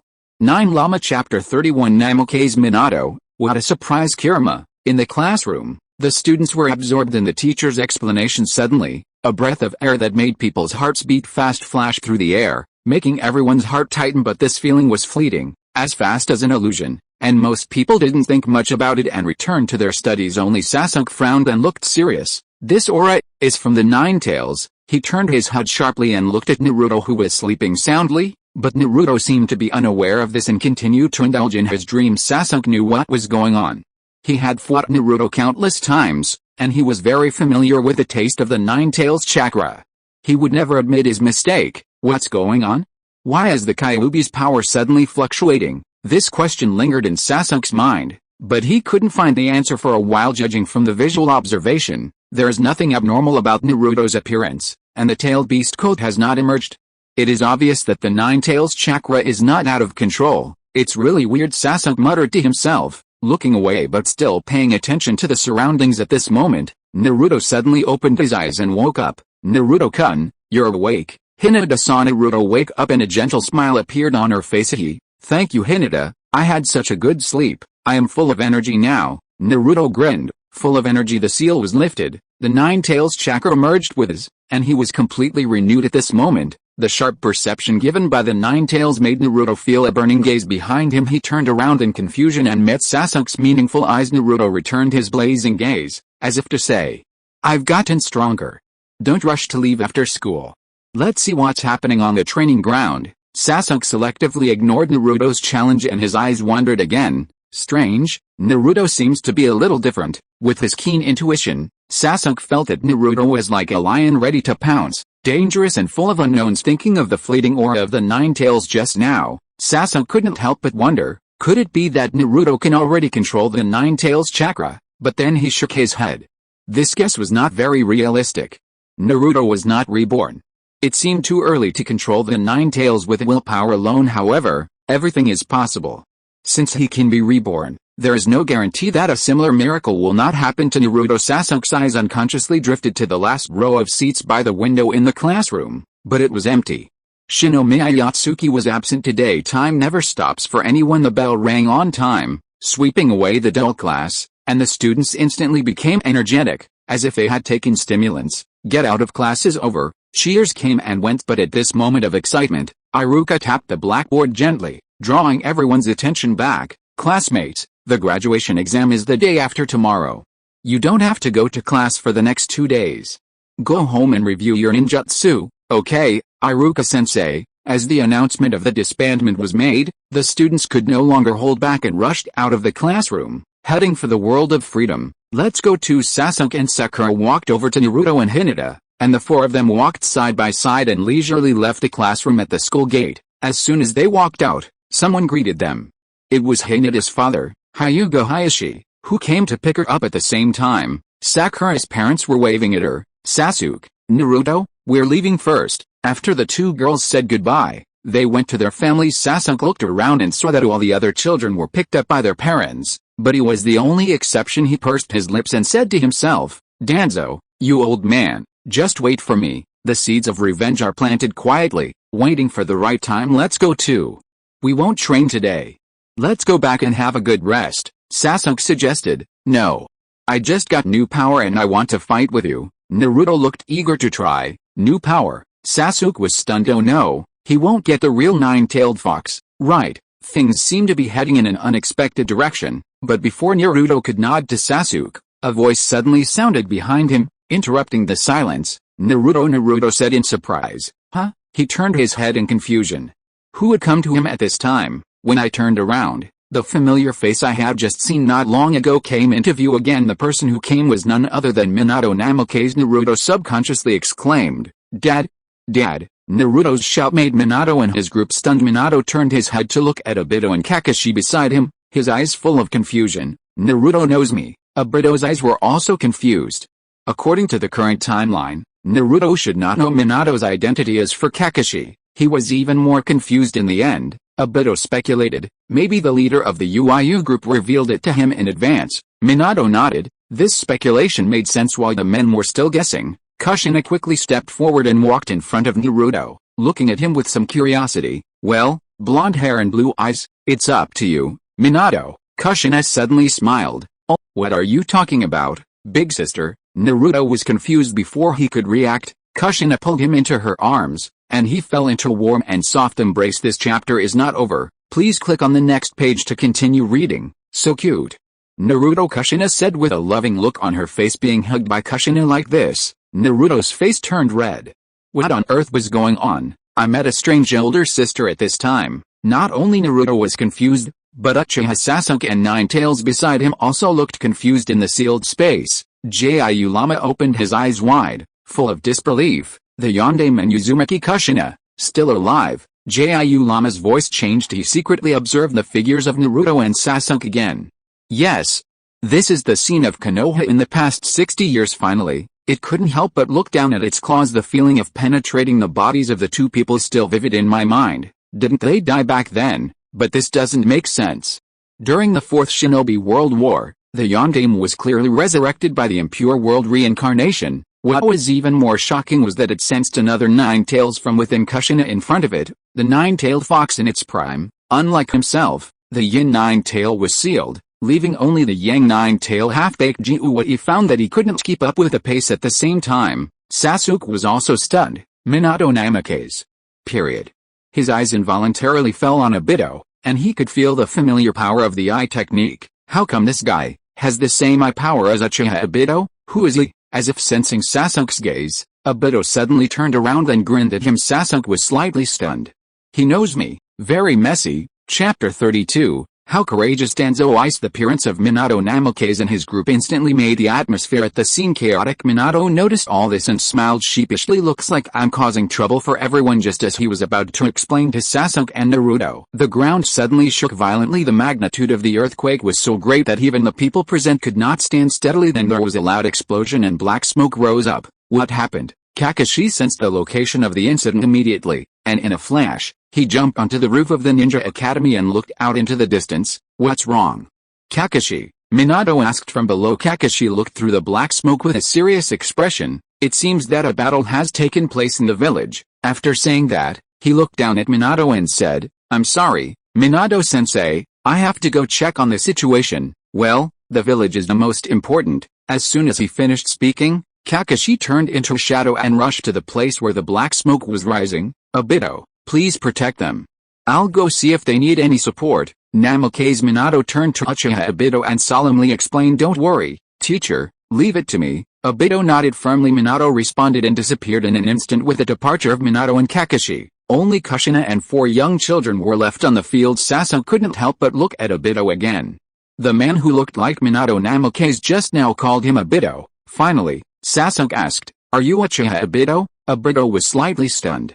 Why did this kid ask my name? But he still answered, it's me. What's wrong? Sasuke was speechless for a moment. Is this guy really Uchiha Obito? He couldn't imagine that the rebellious Uchiha Obito who challenged the entire ninja world single-handedly looked like this when he was a child. While he was thinking, an even stronger vibration suddenly struck, as if the heaven and earth were turning upside down. Rumble. Everyone quickly stood firm to avoid being thrown to the ground by the sudden vibration. Soon, the earthquake, like turmoil, finally subsided. What's going on over there? Several people were surprised and looked into the distance. Could it be that Pine is coming? Obito couldn't help but blurt out, do you know Pine? Sasuke raised his eyebrows, his eyes full of doubt. Hey, you guy, don't look at me like that. After all, I am your senior. Obito complained unhappily. Sasuke muttered to himself that Obito seemed to have a lot of secrets and knew a lot of things, but the anomaly in this world is obviously beyond common sense.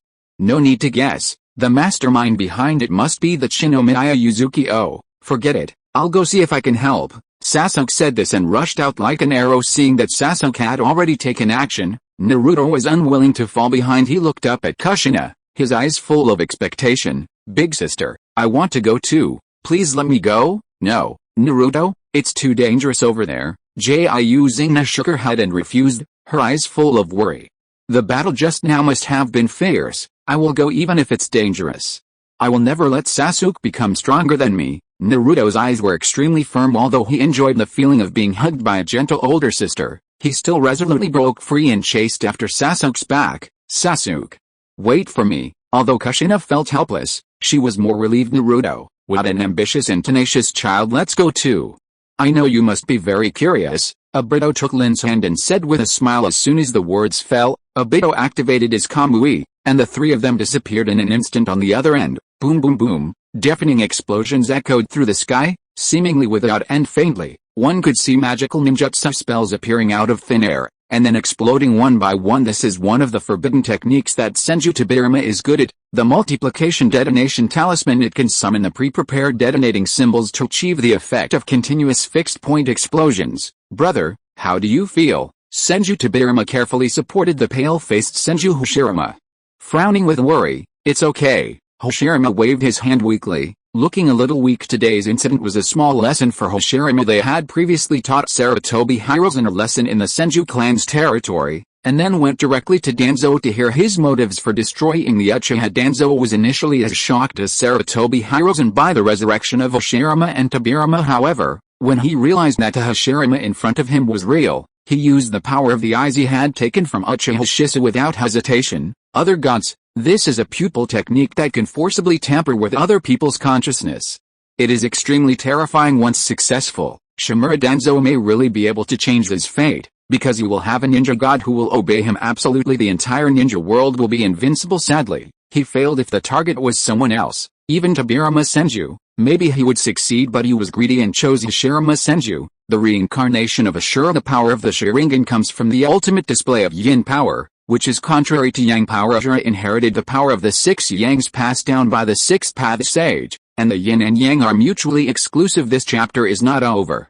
Please click on the next page to continue reading. How can the mere yin force shake the 6 yang forces? The attack on Kado Matsukami was naturally ineffective, but Hashirama Senju also suffered a lot of mental trauma when the situation got out of control. Senju Tobirama became furious, and in an instant, Shimura Danzo fell to his hands. However, an incredible scene took place. Shimura Danzo, who was just on the verge of death, stood up alive in an instant. No, he never really died. He used the Uchiha family's forbidden technique, Izanagi, to turn all the damage into an illusory dream. With many years of experience in fighting against the Uchiha, Tobirama saw through Danzo's risky move at a glance. After obtaining this information, Tobirama Senju decided without hesitation to use the multiplying detonating talisman to completely end his opponent. The attack of the multiplying detonating talismans is continuous.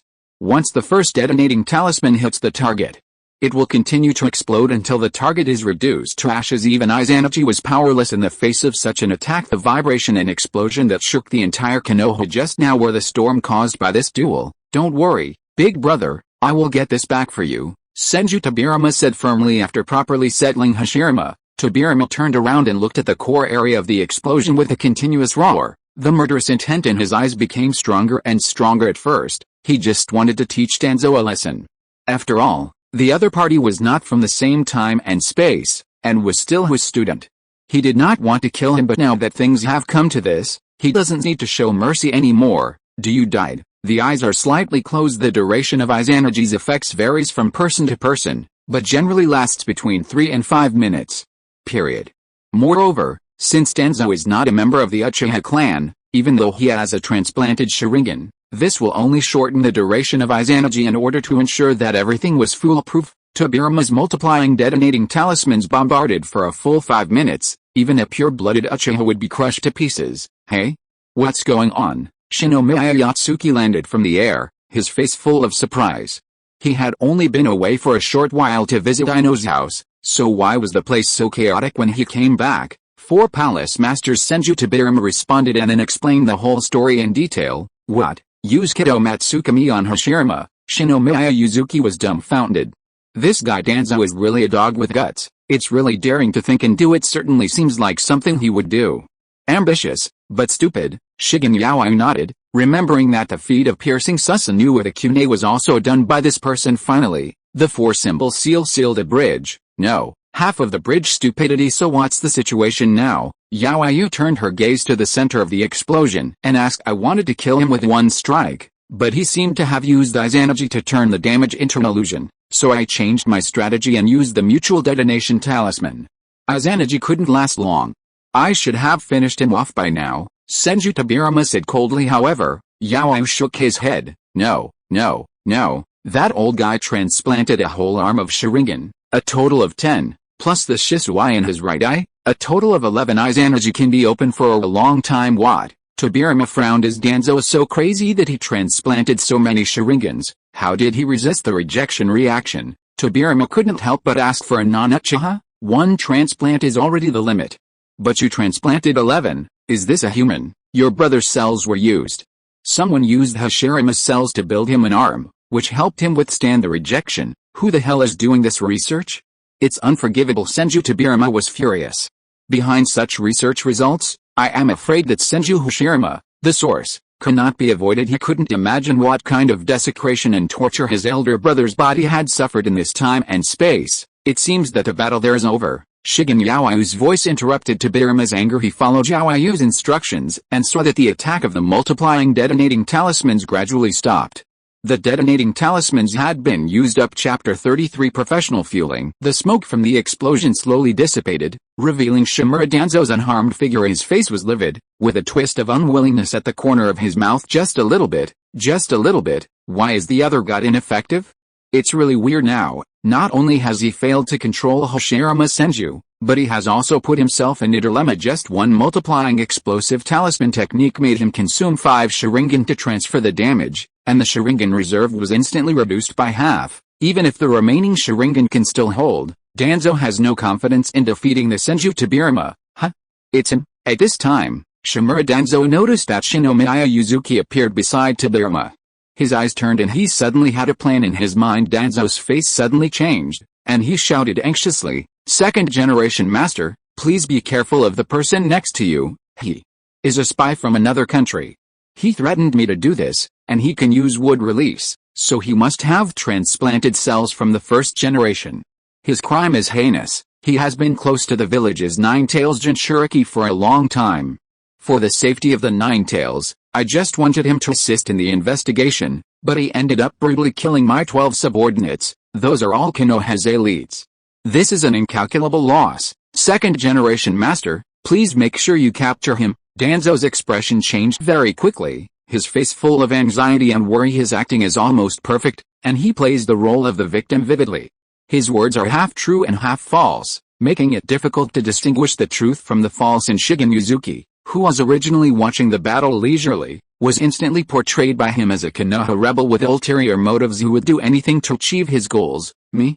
I am guilty of a heinous crime, Yaoi pointed at herself after this brief moment of shock. He finally couldn't help it. Ha ha ha. Shinomiya Yuzuki laughed so hard that she fell backwards and laughed until tears came out. Want to pass the blame on to me? Isn't this just asking for trouble? The two brothers couldn't help but find it funny. Oops. Shimura Danzo's heart tightened, and when he met Shinomiya Yuzuki's teasing gaze, he realized that he might have come up with a bad idea. They actually knew each other. How could this happen? They clearly did not belong to the same era, so how could these two people who suddenly appeared, Hashirama Senju and Tobirama, have anything to do with him? I originally planned to label Shinomiya Yuzuki as an enemy of Konoha and then join forces with the Senju brothers to get rid of him. Then he used the relationship between himself and Tobirama as a mentor to mediate and gradually dilute the matter. Who'd have thought? Shimura Danzo's face was as gloomy as the bottom of a pot. This won't do.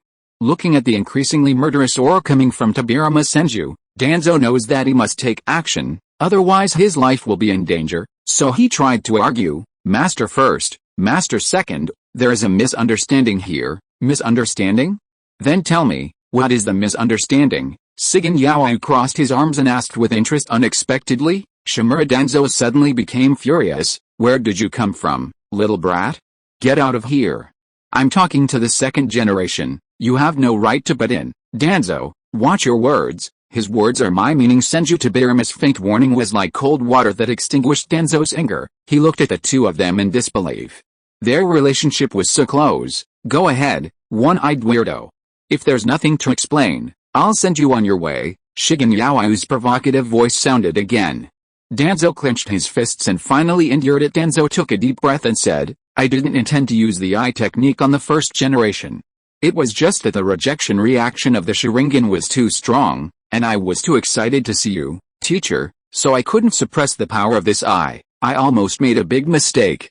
I begged the teacher to forgive my negligence this time. Shimura Danzo directly called Tobirama teacher, trying to impress him with this relationship, but Senju Tobirama remained indifferent. Instead Shinomiya Yuzuki chuckled. Then, he turned his gaze to the Senju Hashirama brothers and spread his hands. You have seen how good this guy is at making up stories. You just say whatever you want without using your brain, and you're pretty stupid. They totally treated us like air. Isn't it obvious that you think we are fools if you dare to say that? That's true. Senju Hashirama nodded in agreement. Deeply touched, Senju Tobirama had a murderous look on his face, and several kunai were ready in his hands. Shinomiya Yuzuki, Danzo Shimura was furious. This damn kid was up to no good again, and he keeps fanning the flames. Anger filled his chest, and he secretly swore that as long as he could survive this time, he would eliminate Shinomiya Yuzuki at all costs. But just as his anger was rising, a sharp sound of breaking through the air was heard, interrupting Danzo's thoughts. Looking up, several kunai came at him like lightning. Danzo hurriedly dodged left and right to avoid the sharp edge of the kunai. With a few clangs, the kunai stuck into the ground around him. While dodging, Danzo noticed a strange symbol engraved on the kunai that is the flying thunder god mark of Senju Tobirama. Danzo was shocked and was about to use the instant body technique to escape unexpectedly. At this moment, a kunai accurately slashed across his throat, and Tobirama was quietly standing behind him. Danzo's eyes widened. He covered his neck tremblingly, but the blood gushed out like a fountain, unable to be stopped. Period. Bang! Then there was another loud noise, and Tobirama kicked hard, sending Danzo flying backwards and hitting the wall hard. After being hit hard one after another, Shimura Danzo's life force quickly disappeared and he turned into a corpse. However, within a few seconds, Danzo's figure disappeared, and then reappeared intact at the same place. At this time, Senju Tobirama had used the Flying Thunder God technique to return to where Shinomiya Yuzuki and Hashirama were, and looked at him from afar. Well, I guess there are 4 left. Once Danzo's eyes energy is activated, he can gain an immortal state for 1 minute. Obviously, this forbidden technique has been activated. Tobirama stopped attacking and just watched quietly, waiting for the effect of Ai's energy turn. Just wait until the 1 minute limit is over, deliver another fatal blow, lure out Ai's energy, and then distance yourself. If this goes on for 4 times, Danzo will be completely finished. Danzo naturally understood his situation. He had not been so close to death for a long time. His comfortable life made him feel an inexplicable fear. Seeing that Tobirama kept his distance, he even lost the courage to resist and subconsciously turned around to escape. Just as the seal of the instant body technique was completed, the figure of Senju Tobirama appeared in front of him, staring at him calmly. Shimura Danzo is covered in hair. This is the fastest speed in the ninja world. You can't win, and you can't escape, teacher. Danzo gritted his teeth. I was wrong, I was really wrong. After all, I am your disciple. Please forgive me this time. Senju Tobirama remained indifferent, not even willing to respond. Chapter 34. It's almost time. At this moment, Izanagi's 1 minute time limit has expired. Tobirama's figure swayed, and Danzo's head suddenly flew up, without any resistance, with unwillingness written all over his face. In a flash, Danzo died again as expected. He activated Izanagi again, and at this time, Senju Tobirama had already used Flying Thunder God to create a safe distance. Old trick repeated. All that was left for Danzo was endless despair. There are 3 Sharingan left. The dog walking tactic is quite interesting, Shinomiya Yuzuki said with a smile when Danzo heard the voice. His eyes were filled with hatred. It was this little brat who was causing all the trouble, otherwise, he still has a chance to survive. Yes, I like to see you like this, wanting to kill me but being helpless. Tobirama couldn't help but glance at Otsutsuki. The personality of this group leader, well, it's quite distinctive. The 1 minute wait is about to end. At this time, 2 figures unexpectedly broke in. Here it was Hatake Kakashi and Namake's Minato, the 2 who came to support. What's going on here? Kakashi looked around in confusion. He thought an enemy was coming, but it turned out to be the right-hand man of Konoha Hokage, Shimura Danzo, fighting here. What's even more outrageous is, the first and second Hokage, aren't those 2 old seniors long gone? But when Kakashi turned around and looked at his teacher, Minato Namake's, he had an idea. Maybe they also traveled through time and space. When you think about it, it doesn't seem so strange. Group leader Yaoyu. What are you doing? Minato couldn't hold it in any longer and asked. Oh, here's what happened. Shigen Yotsuki explained the cause and effect in just a few words. Anyway, we're busy cleaning up the mess right now. Do you 2 want to join us? Don't feel bad about it, this is justice. After you finish this, there will be a huge reward in the group chat. Besides, punching a few times is good for stretching your muscles, Yaoyu said with a smile. So that's what happened. Kakashi and Minato Namake's exchanged glances, and when he looked at Shimura Danzo, a hint of displeasure flashed in his eyes. When Danzo saw Kakashi appear, he felt like he had grabbed a life-saving straw. Kakashi, help me take down that brat. He deceived the second cage and instigated internal strife in Konoha. He turned his gaze to the suddenly appearing Minato Namake's, wondering why this strange phenomenon of the dead coming back to life happened so frequently. But now is not the time to worry about these things. There are so many people, they can't all be Yaoyu's friends, right, Yandame? As the Hokage, why don't you come and take down this rider? No, he should be eliminated directly. Such people are a threat to Konoha as long as they are alive. Danzo said this righteously, not noticing the subtle expressions on Kakashi and Minato's faces. You want me to deal with Yaoyu? He is my dearest relative, my brother. I have to pay more. No, even if I pay more, I think you, Danzo, are the trouble. I will get rid of you today. After saying this, seeing that Kakashi and Minato Namake's had no reaction at all, Danzo felt disappointed. Do you know all these people? Shinomiya Yuzuki, you are such a jerk. Danzo gnashed his teeth. It's about time. Izanagi's minute is about to end. Yuzuki friendly reminds. Before I left, Ino told me I had to be home before 9 o'clock. Now, we'll each give you 9 blows. If you can survive, we'll say goodbye. Otherwise, God will make you pay the price for bringing disaster to the world. So? You don't want to waste your time like this, do you? Yaoi looked like she was thinking about you and made a small suggestion. The people around him all gave him strange looks. 9 times per person. I'm afraid that with just one strike, Danzo will physically disappear from this world. No dregs left. Just look at that Tibetan face, which is as black as the bottom of a pot. Seeing that Danzo was playing dumb, Yaoi frowned and said, if you don't say anything, I'll take it as your consent. Then I'll go first. Would escape. He put his hands together, and a surge of chakra burst out from his body, and everyone around him looked at him sideways. Today I am lucky enough to see the group leader take action as it would release. It's the same technique that Big Brother used. Several people are looking forward to, but just when Yaoi was about to use the wood dragon technique, two more people broke into the battlefield. It's Uchiha Sasuke and Uzumaki Naruto, the brothers who are enemies. Yaoi quickly stopped casting spells to avoid accidentally hurting them. Huh?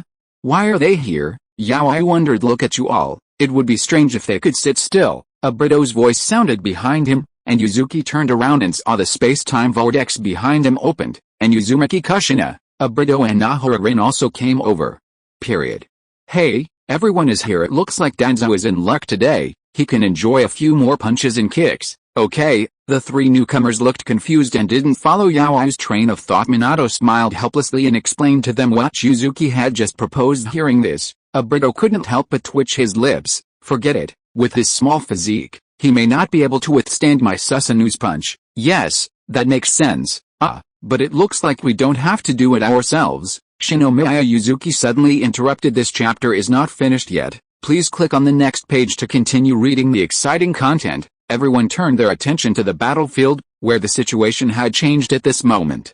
Uchiha Sasuke's face was covered with frost, murderous intent. His Sharingan spun rapidly, three Megatamas biting Danzo's figure tightly. The Chidori in his left hand hummed, and lightning flashed with the determination to kill. He rushed towards Danzo like lightning. Although I don't know what's going on here, it's rare that Danzo showed up here alone without the root, so I'd better strike first. This attack is for those innocent Uchiha members who died. Chidori, Shimura. Danzo's eyes were stern and his expression was solemn. The black shadow in front of him was like a flash of lightning in the raging waves, holding a thunderbolt and moving at an astonishing speed. Chilling. Of course he recognized Uchiha Sasuke, but how could that guy who only opened the single Megatama after his family was destroyed have such power? Without thinking too much, Danzo rushed to fight. Wind release, vacuum wave. Danzo took a deep breath, gathered tremendous wind power, and exhaled suddenly. An extremely compressed hurricane, like an arrow shot from a bow, rushed straight towards Sasuke. Hey! Sasuke had no intention of dodging and just faced the attack head-on with Chidori. There was only a crisp sound. The vacuum wave was split by Chidori. But Chidori's light also dimmed significantly. How is this possible? Looking at Sasuke's unabated offensive, Danzo frowned. He was quick and swift, and before Sasuke could kill him, he quickly took out a kunai and attached a sharp wind blade to it. Then, Chidori greeted Sasuke in an instant. Lightning flashed and the wind howled. The collision between the two was extremely fierce. Boom boom boom. But soon, Sasuke was blown away. He rolled several times in the air before he managed to stabilize himself. Tisk. Wiping the blood from his lips, Sasuke stood up expressionlessly. He is restrained by his attributes. It is really a bit thankless to use Chidori to deal with him, but he is from the Uchiha clan, and he has a wealth of fire-style ninjutsu, and fire just happens to restrain wind. Chapter 35. Naruto and Sasuke come together. Beat him up. Come again. Sasuke kicked his legs hard, the ground shattered, and his figure rushed towards Danzo again like an arrow from a bow. Danzo looked on coldly. If he couldn't handle those monsters, could he not handle the kid in front of him? It just so happened that you fell into the trap and I took you hostage. Maybe I still have the chance to survive today. Danzo snorted coldly and raised his hands to fight. Danzo used stillness to stop movement, accurately caught Sasuke's fist and neutralized the surging force. Then, he stabbed Sasuke's throat with his hand like a knife. Sasuke reacted quickly, taking advantage of his short stature, and dodged the attack easily by slightly tilting his body.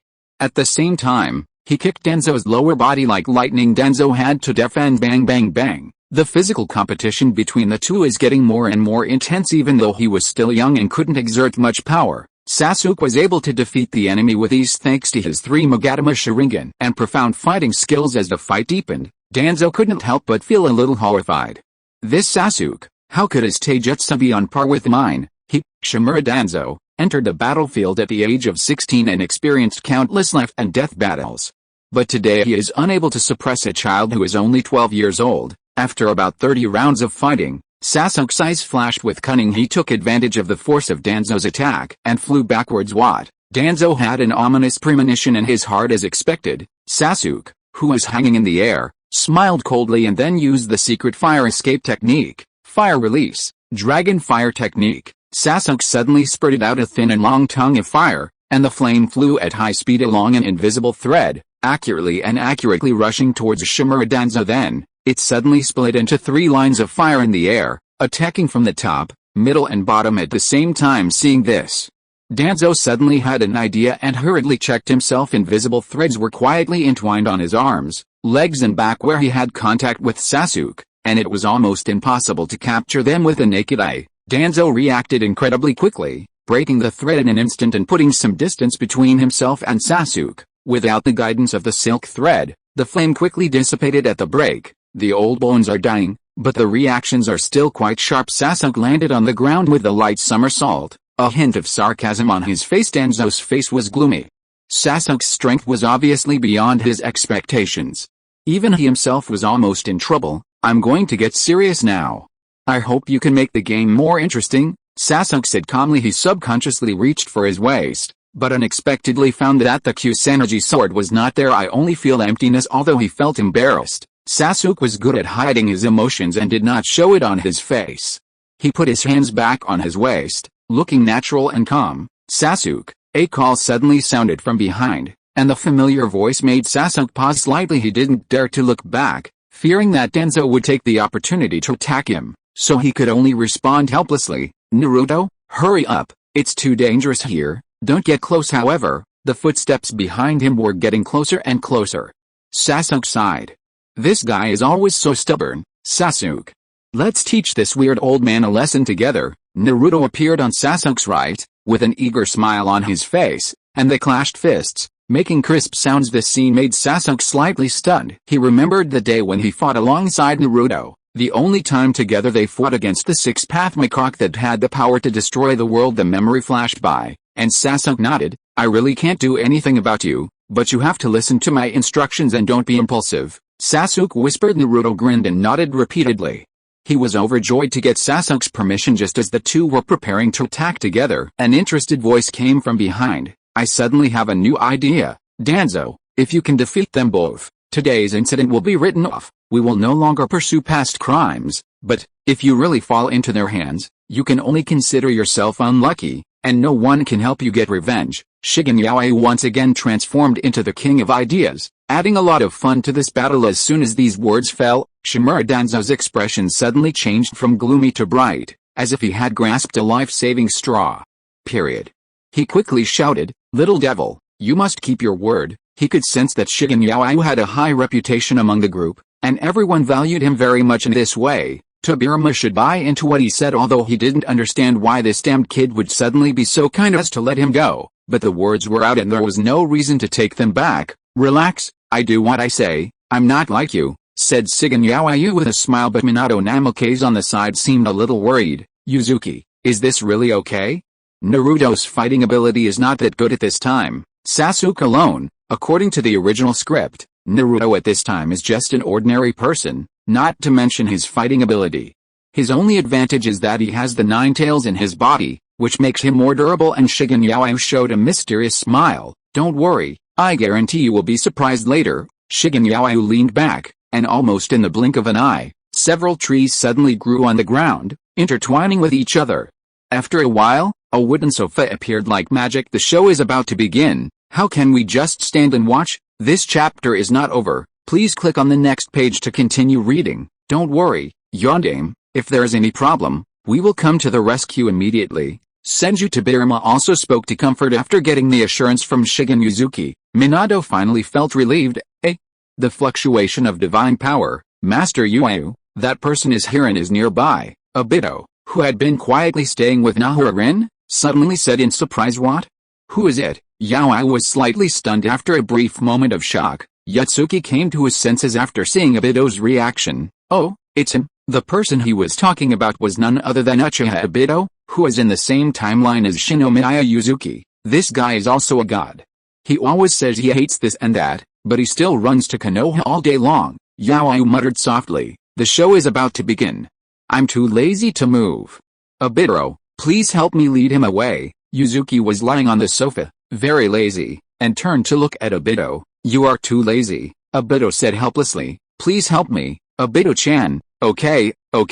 In the end, he couldn't resist Yuyu, So he nodded. I just want to see how powerful I am. After learning a lot of secret techniques from Madara, Kakashi, who was standing beside him, tilted his head slightly after hearing this, as if he was thinking about something. Master's wife, please take care of Lin for me.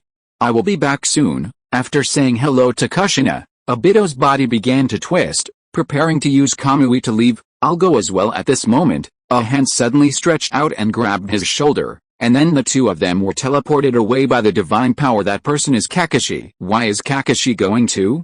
Never mind, it will be fun if the three of them get together. Shigenaga retracted his gaze and focused on the upcoming duel. Chapter 36 Danzo, I fight Skeleton and Kizaru. On the other side, Shimura Danzo slowly formed a seal and prepared to summon the spirit beast. Although his opponents were just two little ghosts, this battle was related to his life and death, so he had to go all out. Psychic, Nightmare Taper. Danzo bit his tongue hard, a splash of blood splashed, and then he slammed the ground heavily. In an instant, thick white mist rose up, and a huge monster came out in response. This creature is huge, with a trunk like an elephant's. It looks like an elephant but is completely different. It is Danzo's summoning beast, the Nightmare Taper. Become food for the Nightmare Taper, kid. Danzo's face was ferocious, and he made hand seals to drive the Nightmare Taper to perform ninjutsu. The Nightmare Taper opened its huge mouth, like a whirlwind, and a terrifying Section 4 surged out, making Sasuke and Naruto lose their balance instantly. Careful! Sasuke was quick to grab Naruto, who was about to be sucked over, and at the same time quickly poured chakra into his feet to stabilize his body. Despite this, the two of them couldn't help but move closer to the Nightmare Taper. Born evil Uchiha boy, you can't change anything, just like your incompetent brother. Facing the two who seemed powerless to resist, Shimura Danzo mocked them, as if he was trying to regain his lost face from them. However, shut up! Sasuke raised his head suddenly, and an indescribable chill appeared on his young face. Damn old thing, you have no right to mention him. Uchiha Sasuke's words were like knives, and his voice was as cold as a ghost that could seduce the soul, piercing directly into Danzo's heart. As the words fell, the overwhelming hatred towards Danzo caused a strong fluctuation in his spirit. The three Magatama in his eyes slowly rotated and finally connected to form a mysterious hexagram pattern. Mangekyou Sharingan. This is, feeling the familiar powerful force awakening, even Sasuke was slightly stunned. But then a surge of ecstasy surged in his heart. The strength seems to be gradually returning, not much, but enough. Although it is not the eternal Mangekyou or the 6 Magatama Rinnegan, just a pair of Mangekyou is more than enough to kill Danzo. Susanoo. Sasuke's pupil power surged, and a huge skeleton giant appeared behind him. But this was just the beginning. As his pupil power continued to explode, a layer of muscle quickly covered the skeleton until it was fully formed, a semi-complete Susanoo. What? Seeing this scene, Danzo's eyes widened in horror. What the hell is this monster? A kid who is only 12 years old, opens the Mangekyou and uses Susanoo, just because of a mocking remark. Even Uchiha Madara would call you ancestor. Damn it, it's not fair. It's not fair. I want a rematch. He is cheating. But Sasuke, who was already determined to kill, didn't care what Danzo was thinking. Nisane, flame release, Kagutsuchi no Mikado. Then, he pulled the bowstring to its full extent, aimed the Shiansei Mogubao at the Nightmare Taper that was casting a spell, and shot an arrow fiercely. An arrow burning with pitch-black flames whizzed out like thunder. Danzo saw the arrow coming straight at him, and without thinking too much, he hid behind the Nightmare Taper. The Nightmare Taper caught all this out of the corner of his eye and was horrified, but it was at the critical moment of casting the spell and could not move. I can only cast an angry but helpless glance. Danzo, I miss you. The sound of the arrow tearing through the air rang out, and in an instant the arrow not only hit the strange-looking Nightmare Taper, but also nailed it firmly to the ground. Woo! The Nightmare Taper let out a mournful wail and instantly turned into a white mist and disappeared. As the Nightmare Taper disappeared, Sasuke's Susanoo was also released. He covered his bleeding eyes and squatted on the ground, gasping for breath. At this age, his body is not fully developed yet, and using Susanoo is a huge burden for him. Without the influence of the Nightmare Taper, Naruto was able to stand steadily. He found that Sasuke was a little weak and hurried over to support him. Sasuke, are you okay? That attack just now was so cool. Sasuke gently shook his hands and used a special secret technique to quickly restore his chakra. Now that we have gotten rid of that annoying summoning beast, the next thing to do is to deal with that damn Danzo. Look at me next. Naruto took a step forward, stood in front of Sasuke, pointed his finger at Danzo, and was full of confidence. Naruto, are you sure you can do this? Sasuke looked at Naruto's slightly unfamiliar movements and couldn't help but feel puzzled. These words made Naruto furious. Damn it, do you underestimate me? As soon as he finished speaking, Naruto rushed towards Danzo. He wanted to show his strength. Hey, don't force yourself, just help me hold him back. Sasuke's words came from behind, which made Naruto quicken his pace and head straight for Danzo. Eat my punch. Period. Naruto leaped into the air and punched Huanglang with a heavy punch. Danzo was concentrating, his eyes locked on Naruto. He was still reeling from Sasuke's sudden attack, which almost cost him his life. Using Izanagi again was no joke. The Uzumaki Naruto who fought alongside Sasuke must be no ordinary person. Those obvious flaws, were they revealed on purpose? Danzo stared at Naruto's seemingly flawed moves, secretly speculating in his heart. Could it be that he was luring him to attack and then suddenly changed his tactics to take him down in one fell swoop? Humph, I won't be fooled. There was a sly look in Danzo's eyes. This chapter is not over. Please click on the next page to continue reading. He responded quickly, using defense as offense and testing the waters first. Danzo threw a punch carefully, his whole body tense, ready to counterattack at any time. However, at the moment of contact, Naruto was blown away like a kite with a broken string, and fell heavily to the ground after drawing an arc. Danzo, grass, been played. This guy is just an idiot. If I had known earlier, I would have taken it down with just one strike. The regret in Danzo's heart. On the other side, Namake's Minato helplessly looked at Shinomiya Yuzuki, who was relaxing on the sofa. Sasuke's progress was undoubtedly helped by Yuzuki, otherwise he would not have been able to open the Mangekyou so quickly. As for Naruto, that's hard to say judging from the current performance. It seems a bit inferior. Don't worry, the show is about to begin, so we have to lay the groundwork, Yaoyu said with a smile. Minato nodded and continued to watch patiently. Hey, what's going on? Looking at Naruto, who fell to the side, Sasuke was speechless. I told you not to be impulsive, but you didn't listen. Naruto kicked his legs randomly, then stood up with difficulty, looking a little embarrassed. No, it's okay, I'll do it. Sasuke sighed and stood up. His condition had almost recovered unexpectedly. Naruto stood firmly beside him again. Although his face was red, he was determined not to let Sasuke face the enemy alone. Naruto, listen. The voice of Kurama sounded in Naruto's mind. Kurama, what's wrong? Naruto responded in his mind. I am ready, now you can use my power. Naruto was pleasantly surprised. You are fully recovered. After being sealed for a long time, Jayu-lama also needs some time to recover his vitality. At this moment, he has completely entered the semi-prime state. Ikogo. Kurama, human fox fusion of power. Suddenly, Naruto's body began to undergo amazing changes. A huge amount of chakra surged out like a torrent, shaking the earth. His body was enveloped in brilliant golden light, and a pattern that displayed the power of the six paths appeared on his chest. His clothes stretched out and transformed into a radiant golden robe, like a fluttering cloak. Kurama linked Uzumaki. Naruto, what a powerful force. Naruto looked at his new outfit curiously, full of freshness. What? Danzo spurted out blood again. Perfect Jinchuriki. What the hell is this guy? He had the illusion that he was being watched by an invisible force. A Mangekyou and a perfect Jinchuriki. What can he use to fight back? Thinking of this, Danzo glared at Shinomiya Yuzuki. This kid must have known about this, otherwise he wouldn't have set up this trap so confidently. Damn it, he had no intention of letting himself off easily. Facing Danzo's resentful gaze, Yaoyu just smiled calmly and made an elegant please gesture that clearly means, come on, start your show, Sasuke, let's go. Coming. Sasuke smiled faintly and walked to Naruto's side, taking a look at his perfect Jinchuriki form. Not bad, I can't fall behind. The power of the Mangekyou Sharingan is activated, a layer of skeleton is attached to Sasuke, so using Susanoo can greatly reduce consumption, and the power is not weak. The two looked at each other without saying a word, but the next moment, the two of them launched a charge in tacit understanding. Go straight to Danzo. Chapter 37, it started, and it was killed in one move. What else can I say? The two men just stood there, but Shimura Danzo could feel a chill rushing straight to his head, freezing his heart. There's no hope. There's no chance of winning at all, but he would never surrender.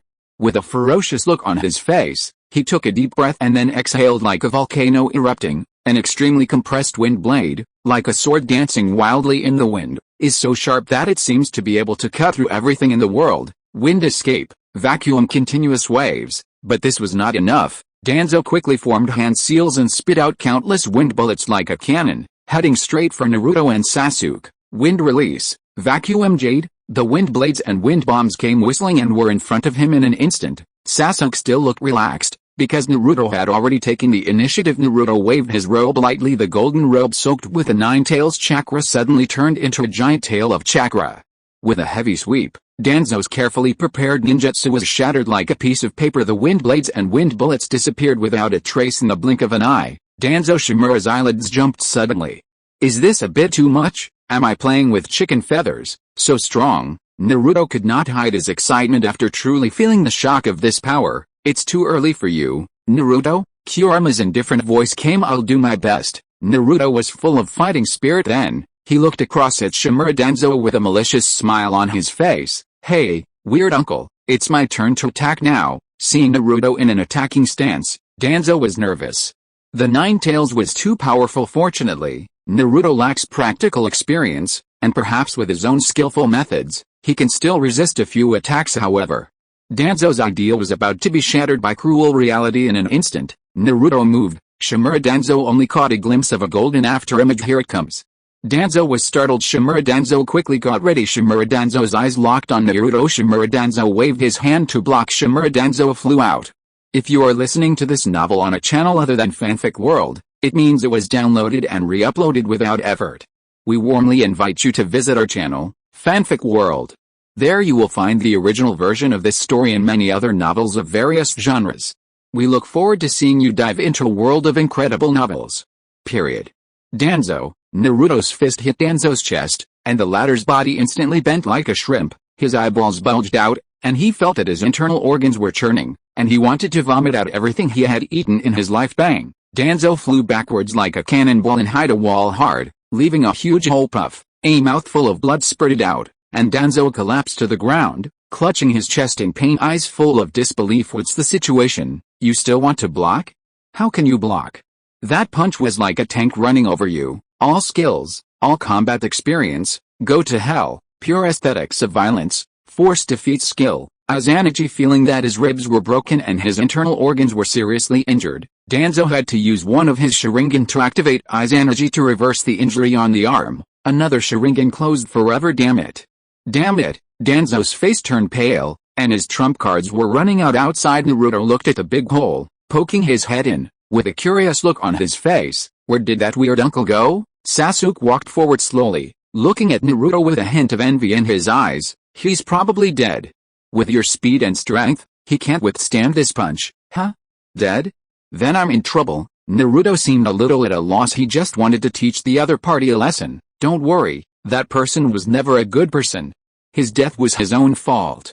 Besides, didn't you always dream of becoming a Hokage? You eliminated those bad guys to protect the village. This is not a bad thing at all, but a responsibility you must bear on your way to growth. Sasuke comforted softly. Really? Naruto looked confused and scratched his head. Sasuke saw Naruto's reaction clearly.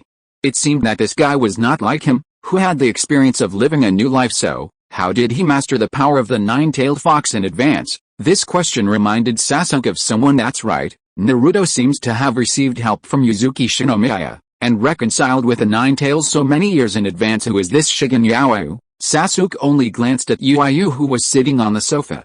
That faint smile was like a spring breeze, and then he looked away because Danzo showed up again without knowing whether to live or die. Sasuke, that weird uncle is alive again, Naruto said in surprise. He used Izanagi, a forbidden technique that can transfer damage. Sasuke's Sharingan glanced at Danzo's arm. Huh?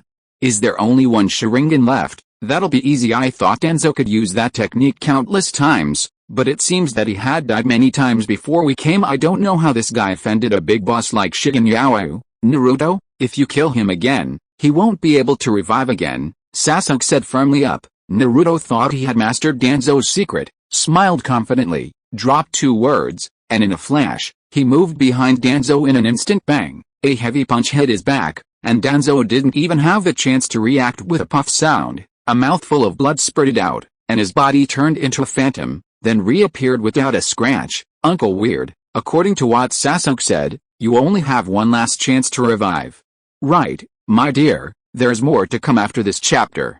Please click on the next page to continue reading. There will be more exciting chapters later. As soon as Danzo was resurrected, he heard Naruto's voice behind him. and he couldn't help but feel a chill down his spine. Then he was hit by Naruto's robe and flew up like a badminton. The ground fell with a bang, and the dust flew up. Sasuke, it's done. Am I awesome? Naruto's figure flashed, and with a golden light, he returned to Sasuke's side, with an expression full of expectation for praise. Sasuke held his forehead helplessly. You rushed out before I finished speaking. Within 1 minute after I's energy is activated, he can transfer damage infinitely. You have to wait until the spell wears off before you can attack him. Naruto was stunned. What? In other words, Naruto looked towards where Danzo fell. Sure enough, Danzo stood up again and ran away without saying a word. That's right, the previous attacks were ineffective. Sasuke spread his hands hateful. Naruto gritted his teeth and stared at the fleeing Danzo. He flashed and chased after him in an instant. Damn weird uncle. He made me embarrassed in front of Sasuke. With a flash of golden light, Naruto stood in the way of Danzo's escape. Damn you, you're going too far. Danzo roared. Since we're all going to die, we might as well fight to the death. He drew out his kunai and blew out a sharp wind blade that wrapped around it. Suffer to death. Danzo rushed forward, stabbing fiercely with a kunai in hand. Naruto didn't move at all, and an illusory fox head appeared on his body. Ding. With a crisp sound, the kunai blessed by wind attribute chakra broke into 2 pieces without leaving even a trace. Before Danzo could even react, Naruto kicked him in the chest. Catch it, Sasuke. In an instant, Danzo was sent flying backwards by the terrifying force. Sasuke had already quietly circled around to a distance behind Danzo. Hearing Naruto's call and seeing Danzo flying at high speed, he raised the corners of his mouth slightly and revealed a faint smile. Chapter 38, Exploding Group. Hidden gold coins. Pretty flame release. Kagutsuchi no Mikado. A trace of blood seeped from the corner of Sasuke's eyes, and surging black flames suddenly rose around his body. With the power of Kagutsuchi, he gathered the black flames into a fiery club, swung it with a whoosh, and Danzo was knocked away. Catch it. Naruto's eyes lit up, and the chakra behind him gathered and transformed into a huge arm. He grabbed Danzo and threw him back neatly on the other side. Sasuke also praised and slapped Danzo back as they played back and forth. Shimura Danzo became the tennis ball in the hands of the 2 men, and they had a lot of fun. However, as the protagonist of this game, Danzo is not so happy being tossed around like a toy. He would have died if he hadn't activated his last Sharingan to cast I's energy at the critical moment. But now, for him who values his reputation very much, this humiliation is worse than death. Damn you little devils. Shimura Danzo's eyes were wide open with anger.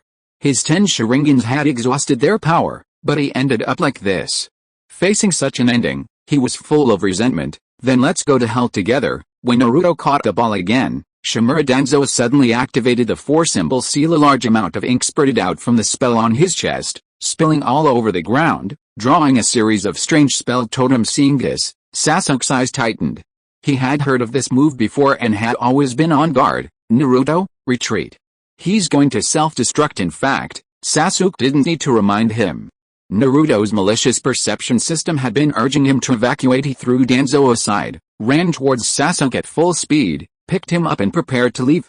Period.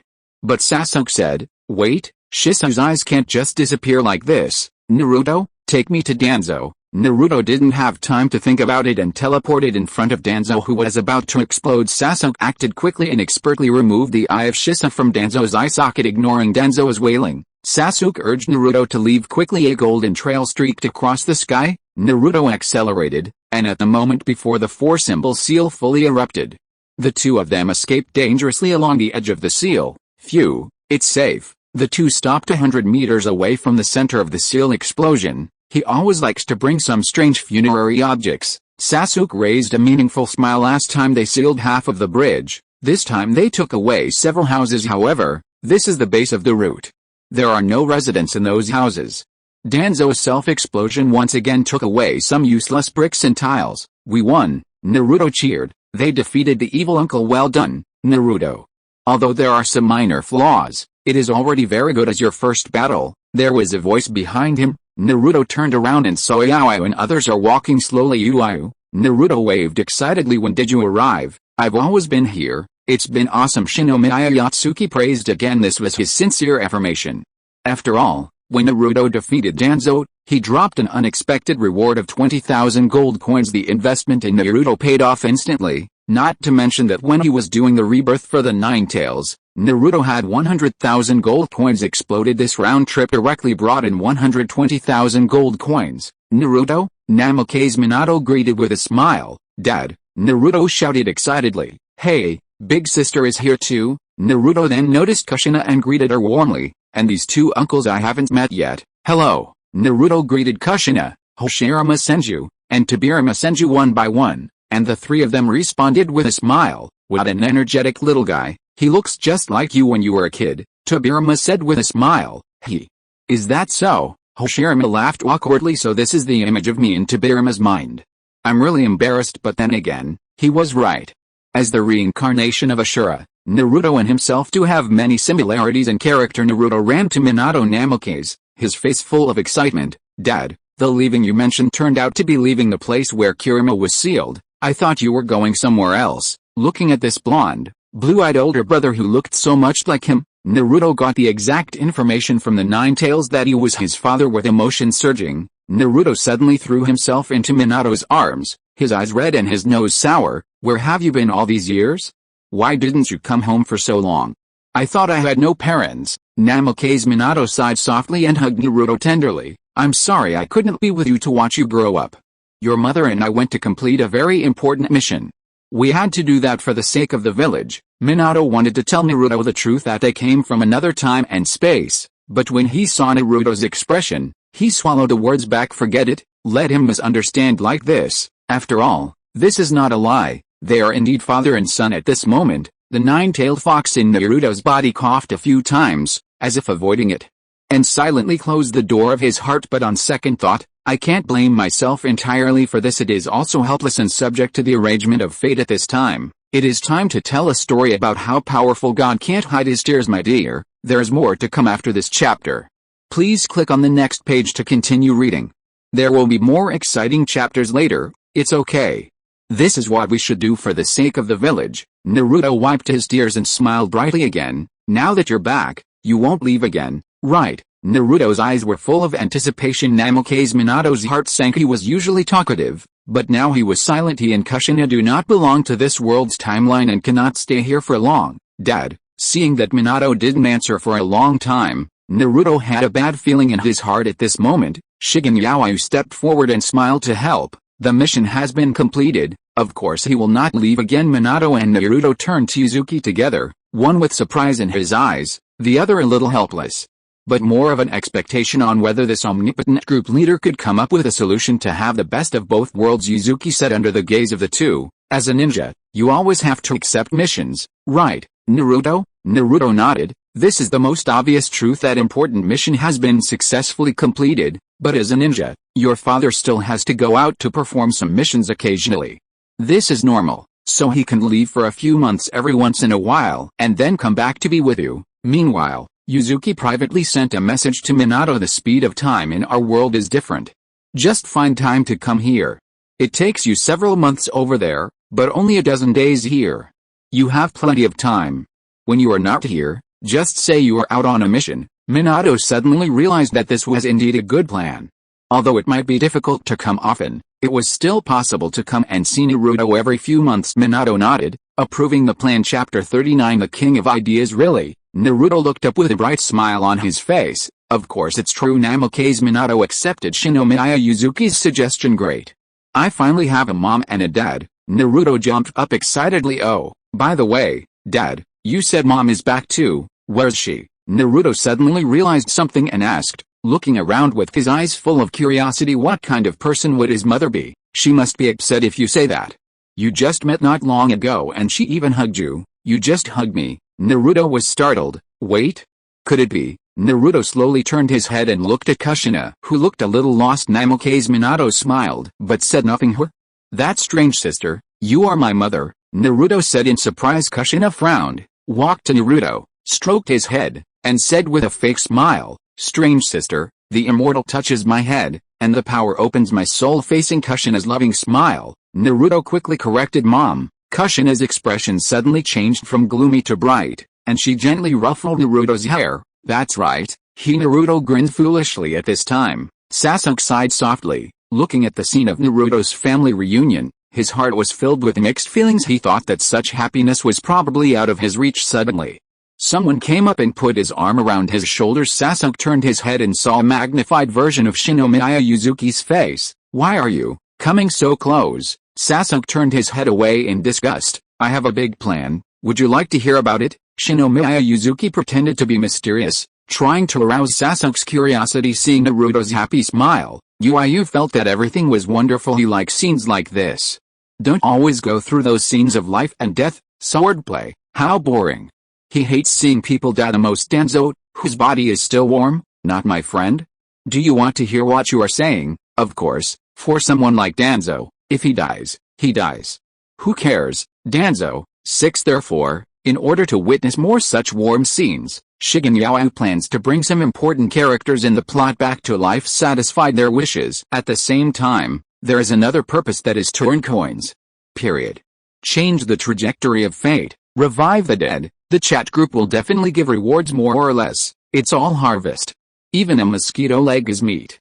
A little bit adds up to a lot, and he doesn't have to spend any money on this. It's a free benefit as long as you get Nagato Samsara. Then control a few unlucky people who like to do evil, consume their vitality and perform the reincarnation technique, and everything will be fine. Perfect plan. Sasuke narrowed his eyes, feeling that Shinomiya had bad intentions. He shook his head without hesitation. Not interested. Yuyu was a little surprised.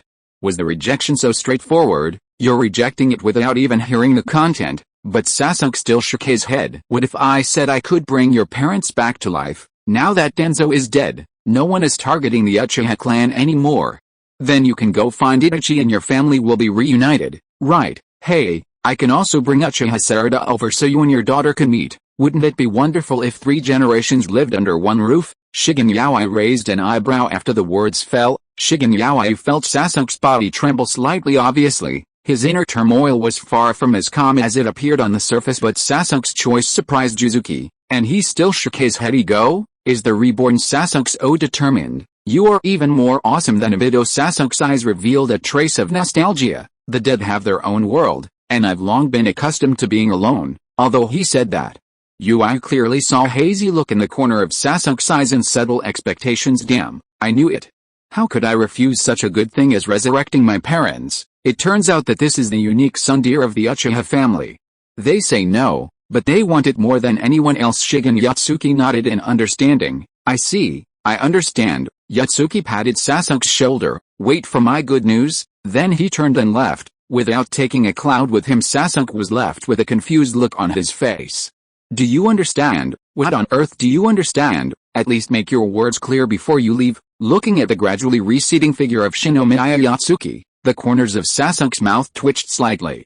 Could this kid really cause some trouble? What if one day I woke up and found that I had a daughter who was 2 or 3 years older than me? Uchiha Sarada, oh my, dad was so cute when he was a kid. Thinking of this funny and scary scene, Sasuke couldn't help but shudder. He was so embarrassed that he could dig out a 3-bedroom apartment with his toes. He shook his head violently, putting these crazy thoughts behind him. No, this is too embarrassing. So, he hurriedly took steps and sped up to chase after Shinomiya. Shigen, wait for me, I have something to say. Right now the 2 big men, Hashirama Senju and Tobirama Senju, were discussing the future plans of Konoha village with great enthusiasm. This chapter is not over. Please click on the next page to continue reading. On the other side, Namikaze Minato and Uzumaki Kushina were chatting gently with Naruto while Shinomiya Yuzuki was in front. Sasuke was following closely behind, with a nervous look on his face. Only Nahorlin. This little girl seemed to be left out. She anxiously waited for Obito's return. As time passed, her worries grew. Everyone. It seems like Obito has been gone for a long time. Nahorlin's voice, with some worry, rang out among the crowd. Everyone paused when they heard this, and the conversation came to an abrupt end. Obito has been gone for a while. How about I go over and take a look at the situation? That Uchiha kid? I feel his eye power is as strong as Madara's, so there shouldn't be any safety issues. Shinomiya, who was walking around, happened to catch this conversation and stopped involuntarily. This stop caused trouble for Sasuke, who was following closely behind. He couldn't stop in time and crashed into Shinomiya Yuzuki's back, which was as strong as a solid wall. With a bang. Ugh. In an instant, Sasuke saw stars and lost consciousness. Yuzuki glanced at the unconscious Sasuke, with a smile on his face. The physique of a sage is not easy to deal with. This kid might be unconscious for a while. Let him be then. He turned to look at Nahorin and comforted her. Don't worry, I'll send a message to ask. After saying this, Yaoyu tapped the air a few times with her fingers. How is it going over there? Did you win or lose? Your little fangirl is already worried about you. Obito's reply came back almost instantly. Done. A great victory.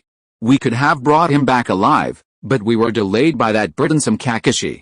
We'll be back soon. Obito said they will be back soon. Yuzuki relayed. Nahorin let out a sigh of relief, and the stone in her heart finally fell to the ground. Thank you. Her smile is as sweet as honey. Chapter 40. You are Obito, then who am I? You're welcome. Shigen Yuzuki responded, then bent down and picked up Sasuke from the ground, intending to carry him away. At this moment, the space suddenly twisted, and a vortex of time and space spit out Uchiha Obito and Kakashi. Obito grabbed the unconscious Kakashi and dragged him forward like a chicken. Kakashi is unconscious and covered in blood. Yaoyu, please help and save this idiot. Leaving Kakashi behind, Obito immediately turned to Nahorin with a big smile on his face. Rin.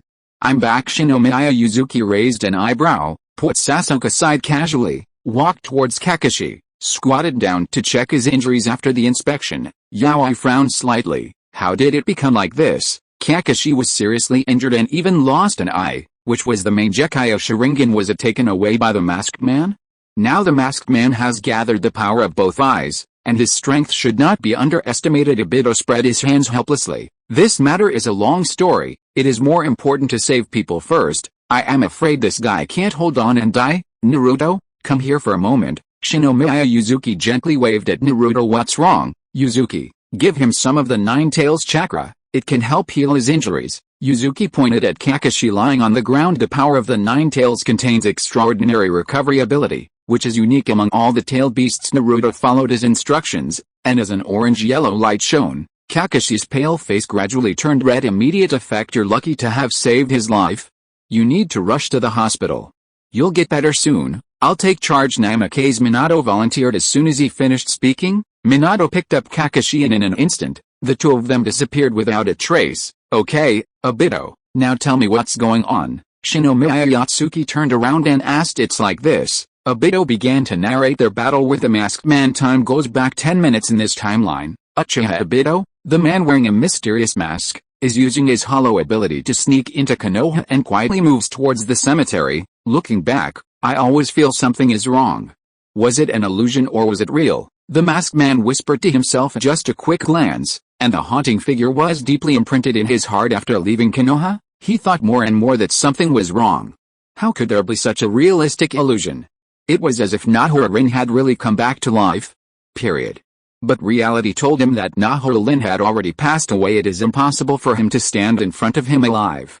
He must accept this cruel fact. However, under the mask, there is still a trace of luck on that weathered face. Just in case. What if it really is her? No matter how Lin was reborn, or why she kept her old appearance and age, he just wanted to see her again. Just one side. Hey, what are you doing sneakily over there? When this voice sounded, the masked man's body trembled almost imperceptibly. This voice. He turned around slowly, and when he saw the face of the person coming, his eyes under the mask suddenly narrowed. It's him. I'm asking you a question, don't play dumb. The visitors are Uchiha Obito and Kakashi. He deliberately pretended not to know the other party's identity and asked. Obito is of course aware of the other party's true identity, but he plans not to expose it yet, because that will make the game more interesting. So, next he had to pretend that he didn't know the other person at all. The masked man stared at Obito's familiar face. Really? Like no, they are exactly the same. Even he can't tell the real thing from the fake. The fist hidden under the black robe was clenched tightly, and bloodshot flashed in the eyes. Damn it. You actually asked me who I am right in front of my face. This fake, Nalan must be fake too. He should have expected that there shouldn't be any illusions. Anything fake is fake. Kill them all.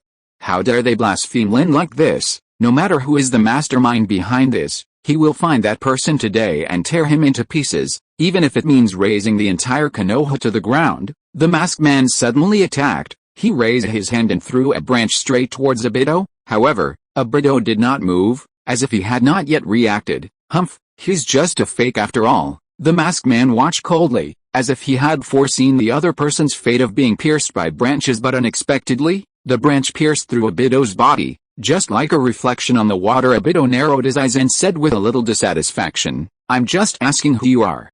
Do you really need to take action? However, the masked man could no longer hear Obito's words.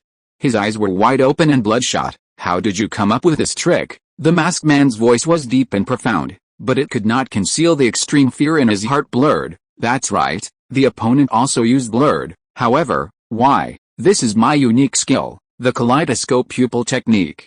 How could he be proficient in it as well? Could it be possible that this counterfeit could even copy the pupil technique so vividly? But, if even the effect is exactly the same, can it still be considered imitation? Is it strange that I can do this? This is exactly the ability of my main Gekyo Sharingan. Obito pretended to be confused and gently touched the blood-red eyes with his fingers. The masked man's eyes were immediately drawn to him, followed by an unconcealable shock. My dear, there's more to come after this chapter. Please click on the next page to continue reading. There will be more exciting chapters later. It really is the main Gekyo Sharingan. The pattern on it is exactly the same as his, and the other party actually has a complete pair of. No, there is a subtle difference. The masked man noticed that Obito's eyes were different from his own. Humph, imitation is just imitation after all. What's fake can't become real no matter where your pupil technique comes from. A fake pair of eyes can never become the real one. How long can you use them? The masked man thought he had found the opponent's weakness and said sarcastically, what?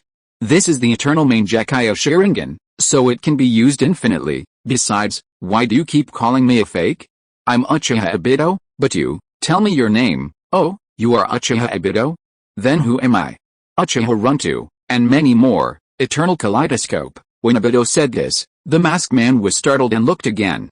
The other party's pupil power was indeed far beyond his, reaching a whole new level. Eternal main Gekyo Sharingan. The masked man whispered in disbelief. The fake Sharingan is even more advanced than the original one. The masked man slowly lowered his head. His heart was in turmoil, and he didn't know what he was thinking then. He suddenly looked up. The look behind the one-eyed mask is full of murderous intent. No matter who you are, everything will become clear once we catch you. The masked man waved his arm and pulled out a chain from the void. With a whoosh, the chain rushed towards Obito as fast as a venomous snake. Let's not use such tricks, Obito said calmly. His eyes flickered, and Kamui quietly activated. The entire chain was suddenly torn apart by the distortion of time and space, and was instantly broken into two pieces. The masked man narrowed his eyes slightly, and launched a remote divine power, the ability of his left eye. I have some ability, then, so what about this trick? The masked man quickly formed seals with both hands, full of murderous intent. Seeing this, Obito chuckled and the main Gekyo in his eyes started to work at full capacity. In his eyes, the opponent's seal seemed to be slowed down and clearly visible. Then, Obito began to imitate the other party's hand seals and completed them at a faster rate. The masked man's pupils suddenly shrank. Was the other party copying his technique? Before he could even react with surprise, a scorching breath of fire rushed towards him. It turns out that it was Obito who completed the hand seal first. Fire release, storm dance. Obito suddenly spurted out a burst of flames that shot up into the sky. But this was just the beginning. As the flames appeared, Kamui activated again. The distortion of time and space intertwined with the raging flames, forming a vortex-like fire line, layer after layer, approaching the masked man. This fire escape technique combines the power of time and space, and its power far exceeds that of conventional fire escape. Moreover, it is accompanied by the distortion of space, and even virtualization cannot escape this fatal blow. How is it possible? How could he know this trick? The masked man was speechless. Today's events were beyond his imagination, and the shock he received far exceeded the sum of all the previous experiences at this time. The masked man also completed the same ninjutsu. The same violent storm is coming. The ninjutsu of both sides collided instantly, and the terrible distortion of time and space enveloped the surroundings. Amid the roar, a rolling heat wave came, and the temperature soared to the limit. Kakashi quickly used water escape to cool down and build defenses. Water escape, water formation wall, boom. Chapter 41. Seeing through two top fire ninjutsu collided with each other, and in an instant, the temperature around them soared to a terrifying level. Fortunately, Kakashi was prepared and quickly opened the water wall. Otherwise the consequences would be disastrous and he would have been seriously injured on the spot. The water evaporated rapidly under the high temperature. For a moment, thick steam filled the air, obscuring the view. This sudden change immediately aroused the curiosity and attention of the surrounding Konoha villagers. What's with this fog? Is there a fire in someone's house? Why is it so hot? Idiot, I can tell at a glance that it's a ninja fighting. Huh? Which ninja dares to fight in the village? Aren't they afraid of being captured by the Anbu? Soon, a dozen curious villagers gathered around and approached cautiously, wanting to find out what was going on. Don't come over here. It's too dangerous here, Kakashi just warned, but the masked man took the initiative. He suddenly rushed towards a villager, frightening the man so much that his face turned pale. Before he could react, he was grabbed. Damn it, everyone watching will get beaten up. Run! The other villagers who were there to watch the fun saw this and scattered like frightened birds. If you don't want him to die, then, the masked man is ready to use this as a hostage to throw Kakashi and Obito. However, before the masked man finished speaking, his body suddenly twisted strangely, as if being swallowed by an invisible vortex. What? The masked man was horrified and hurriedly let go of the villager. He quickly used the void transformation to transfer himself to the divine power space, avoiding the sudden crisis. The masked man suddenly turned to Uchiha Obito, only to see Obito's Sharingan slowly moving, and it was obvious that the sudden attack just now was from him. If the masked man hadn't reacted quickly, he would have been completely torn apart by the distortion of time and space. Huh? Is this the behavior of Konoha's ninjas? They don't even care about the people in their own village. Looking at the villagers who were fleeing in panic, the masked man sneered and mocked Obito. What are you talking about? This is called attacking while defending. I told you to read more books, but you insisted on herding cattle. Obito put on a helpless expression, as if he was deeply worried about the masked man's IQ. Great eloquence. The masked man sneered. Obito ignored him and activated Kamui, teleporting himself and Kakashi into the Kamui space. Inside the Shenwei space there is no light here, it is extremely dark, and there are huge cube structures floating around. The Sharingan is the eye that reflects the soul. In despair, Obito longed to escape reality, so his Mangekyo gave him the power of God's might, a space independent of the world. It seems that the Shenwei space is indeed connected. Obito looked around here. They saw the masked man who had transformed into the divine space. Let's solve it here. It doesn't matter how we fight. It won't affect the village. Besides, don't even think about using your hollow here. Come on, Kakashi. Let's have a real fight. Obito pointed at the masked man opposite him and gave the order in a heroic manner. Kakashi pulled his mask helplessly, then took out a kunai from his ninja tool bag and approached the masked man in an instant. The kunai in his hand was pointing directly at the masked man's throat. The masked man snorted coldly, pulled out a long black stick, and fought Kakashi. This black stick is a product of yin-yang escape. It has both sealing and damaging abilities, and its texture is extremely hard. Bang, bang, bang. The speed at which the two men fought reached an afterimage that was difficult to capture with the naked eye. Fierce battle. The black stick collided with a kunai, sparks flew, and a dazzling light flashed. Kakashi attacked fiercely, with lightning flashing between his palms. He almost hit the masked man several times, but he was always dodged by the other party at the critical moment. It's not blur, it's just speed. Kakashi realized that his opponent seemed unable to use his magical ability to transform into a virtual being. He recalled what Obito said before here, virtualization is ineffective. This is a huge advantage for Kakashi. The principle of virtualization is to move the entity into the Shenwei space, leaving only the virtual image in the outside world.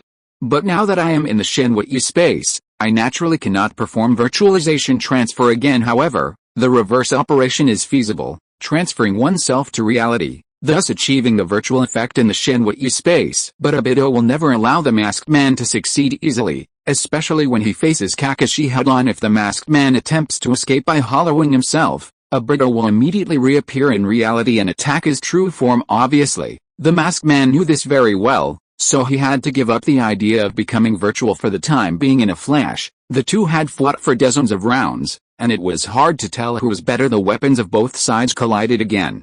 Kakashi held his breath and stared at the masked man and asked, "Are you Obito?" Even he himself didn't understand why he was so suspicious of the other party's identity. Obviously, Obito died in the Battle of Canopy Bridge in Konoha 48. Perhaps it was the words of the young Obito behind him, or perhaps it was because the masked man belittled little Obito as a fake. In any case, Kakashi had great doubts about the true identity of the masked man, especially the eye technique he used, which was exactly the same as that of young Obito. However, Kakashi's question seemed to have touched the masked man's taboo. His power suddenly burst out, defeating Kakashi in one fell swoop.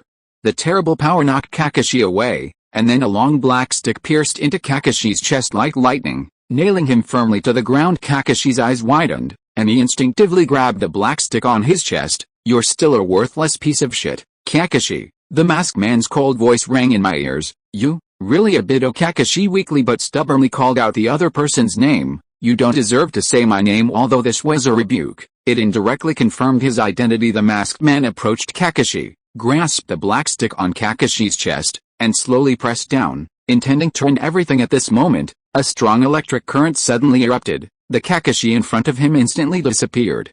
Replaced by a surging electric current, it instantly swept across the masked man's body along his arms. Thunder clone, when you wake up, it's too late. The high-frequency current has spread throughout his body, and the masked man is paralyzed and unable to move. At this moment, a kunai was quietly pressed against his throat, and Kakashi's figure appeared strangely behind him. You lost, Obito.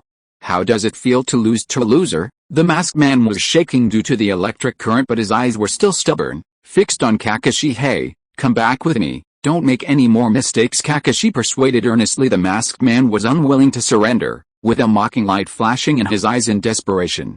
Kakashi could only knock him out with his knife and planned to take him away by force. Chapter 42. Defeat the masked man. Well done, Kakashi. Obito gave a thumbs up. It was worth it for him to switch back and forth between reality and fantasy, staring at the masked man's virtual without the ability to transform into hollow. The masked man's fighting power is greatly reduced. If he fights against Kakashi with only his combat experience, he will definitely suffer. Okay, let's go back. Ugh. Kakashi was about to respond when he was suddenly hit hard, as if his head was hit by a heavy hammer. The masked man regained consciousness at some point and not only got rid of the paralyzed state, he also took the opportunity to attack the defenseless Kakashi. After the blow, Kakashi fell to the ground, unconscious. While he was dazed, he felt a heart-wrenching pain in his eye sockets. His Sharingan was taken away by the masked boy. Ugh. Kakashi covered his empty eye sockets and groaned in pain. The masked man did not stop and punched Kakashi in the chest with a powerful punch. The amazing force even caused spider web-like cracks to appear on the ground. Period. Boom. There was a loud noise, followed by a dull plop. Blood splattered everywhere. Kakashi suddenly spat out a mouthful of blood, then his eyes went black and he fainted before he fell to the ground. The masked man kicked him coldly, sending him flying dozens of meters away.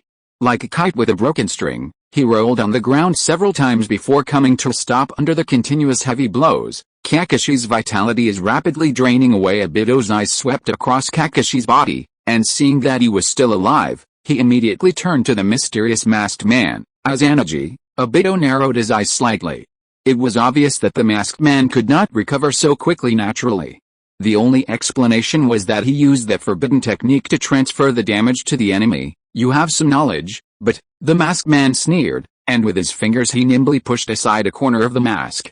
In a flash, he removed the Sharingan in his left eye that had lost its sight, and replaced it with the Mangekyo Sharingan that he had taken from Kakashi. He threw the discarded Sharingan away and then stepped on it hard, turning it into dust. It doesn't matter whether the dude know or not. Obito lightly lifted the kunai on the ground and caught it steadily. You seem very confident that you can keep me. The masked man did not answer, but slowly approached. Silence is the greatest contempt. Uchiha Obito stared at him. His eyes were calm, only his Sharingan slowly moved, as if hiding thousands of words. Time and space are destroyed, Obito whispered. As soon as the words fell, a strange wave surged from Obito's body, and the space seemed to be paused. Everything was still, including the approaching masked man. Time and space destruction allows users to control the edge of time, space and reality, and travel through the long river of time. Speaking human language means time stops. This is the eye technique that Obito realized after opening the Eternal Mangekyo. Its power is jaw-dropping. After activation, all surrounding movements except for himself will be forced to stop. Although it is not a true time stop, it is more like an advanced version of the immobilization technique. But for the opponent in front of him, this is already an irresistible force. At this moment, only Obito can move freely in the entire space. He slowly walked towards the masked man and gently took off the mask that concealed the truth. A face that was somewhat similar to his own, but covered with scars, was revealed. Tisk. It's hard to imagine that I will become like this in the future, even worse than Kakashi, Obito said self-deprecatingly, and then put the mask back on the masked man. The masked man's eyes were filled with fear. He was fully awake, but he could not control his body at all. Even though he wanted to use Izanagi at all costs to escape this predicament, he found that even this ability was sealed. Everything can only be left to Obito. It's almost time to end this. Obito clenched the kunai in his hand, ready to subdue the other party and take him away. However, at this moment, A weak but firm voice came from behind. Wait, don't kill him. Obito turned around in surprise, only to see Kakashi had woken up with difficulty.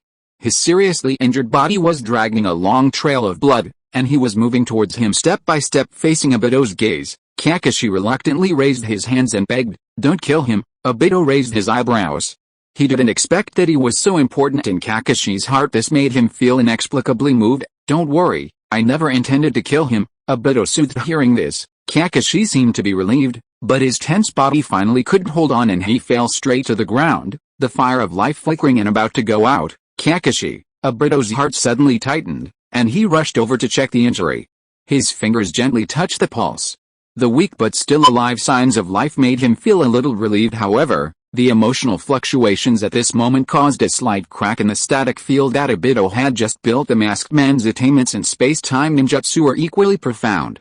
This moment of negligence was enough for him to capture he suddenly activated his divine power. Time and space seemed to be twisted and distorted by him, and he fled the scene in the blink of an eye. In the single-eye state, the power of the Sharingan will be reduced to 1/4, but even under such restrictions, the masked man can still quickly display his divine power. Now that he has both eyes intact, his speed of performing spells has increased several times. Seeing this, it was too late to stop it.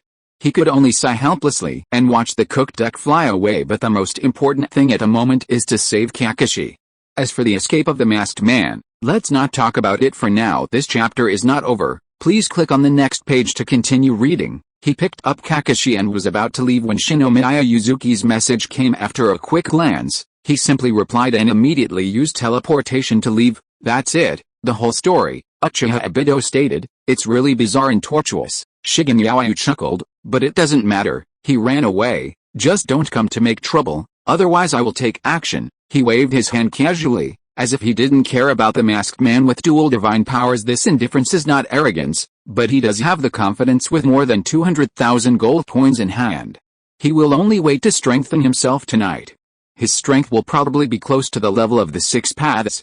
Unless the Six Paths Sage reappears, no one in the ninja world can surpass him. It's getting late, everyone. What are your plans? Yaoyu smiled and talked about tonight's arrangements. Naruto was the first to respond excitedly. Of course I'll take my parents home. He took Kushina's hand and said excitedly, Mom, I'll take you to see our home. The simple little house that has been lonely for more than 10 years will finally be filled with the warmth and laughter of home from today. He pulled Kushina and walked eagerly towards a street in Konoha. Hurry up, hurry up. Kushina covered her mouth with a chuckle and said goodbye to everyone. See you tomorrow, everyone. As Naruto left, Senju Hashirama slowly stood up. After a long rest, he had almost recovered. He looked at Senju Tobirama, and then said to Shinomiya Yuzuki, Tobirama and I are going to live with the monkey for a while. Although there are some minor flaws in his management of Konoha, overall it is very good. I want to learn some experience and see how to make the village stronger. As the founder of Konoha, Hashirama served as Hokage for only 2 years, while Sarutobi Hiruzen has served as Hokage for decades. In terms of management and village development, Sarutobi's accumulated experience far exceeds Hashirama's. To some extent, Hashirama's humble request for advice is not excessive. By the way, if the monkey asks us about our origins, can we tell you? Of course, it's not a secret, Yaoyu answered readily. That's fine. The two brothers nodded to show that they understood. Next up is Obito's group. Obviously, Obito already had a plan. We will stay at Kakashi's house, of course, but this guy is in the hospital, so we have to take care of him tonight. Oh, what an idiot you are. He took Naholin's hand and smiled. Lin, you don't mind, do you? Nahorlin smiled playfully. Of course I don't mind. Disc. The sour smell of love Shigen Yaoi fanned the air around him in disgust. Okay, now that everyone has made their arrangements, I'm relieved.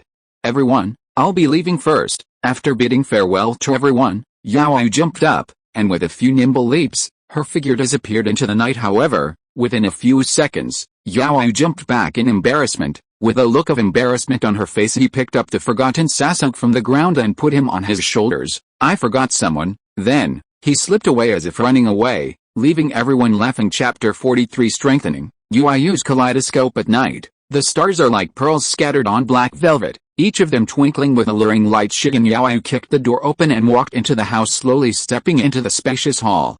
He casually threw Sasuke onto the soft sofa and walked towards the bedroom with a leisurely pace. About half an hour later, Yaoyu came out of the shower and changed his clothes with a comfortable look on his face. The new clothes seemed to make him feel several times more comfortable. "Aren't you awake yet?" Returning to the hall, Yutsuki saw Sasuke still sleeping soundly, smacked his lips indifferently, and decided to let him go and let him continue to sleep. Then, Yutsuki sat cross-legged beside Sasuke, rubbed his hands, and opened the interface of the golden wall. Although he is currently short of money, he has accumulated 230,000 gold coins, 100,000 of which came from Sasuke's generosity. Naruto also sponsored 100,000, and as for Danzo, although he only contributed 20,000, it is better than nothing, adding the remaining 10,000 gold coins after the previous enhancement. This wealth is enough for him to improve again and reach a new height. The wall interface suddenly opened up. Yaoyu went straight to the target area. He already knew which direction to strengthen soon. Only the items he had carefully selected were left on the screen.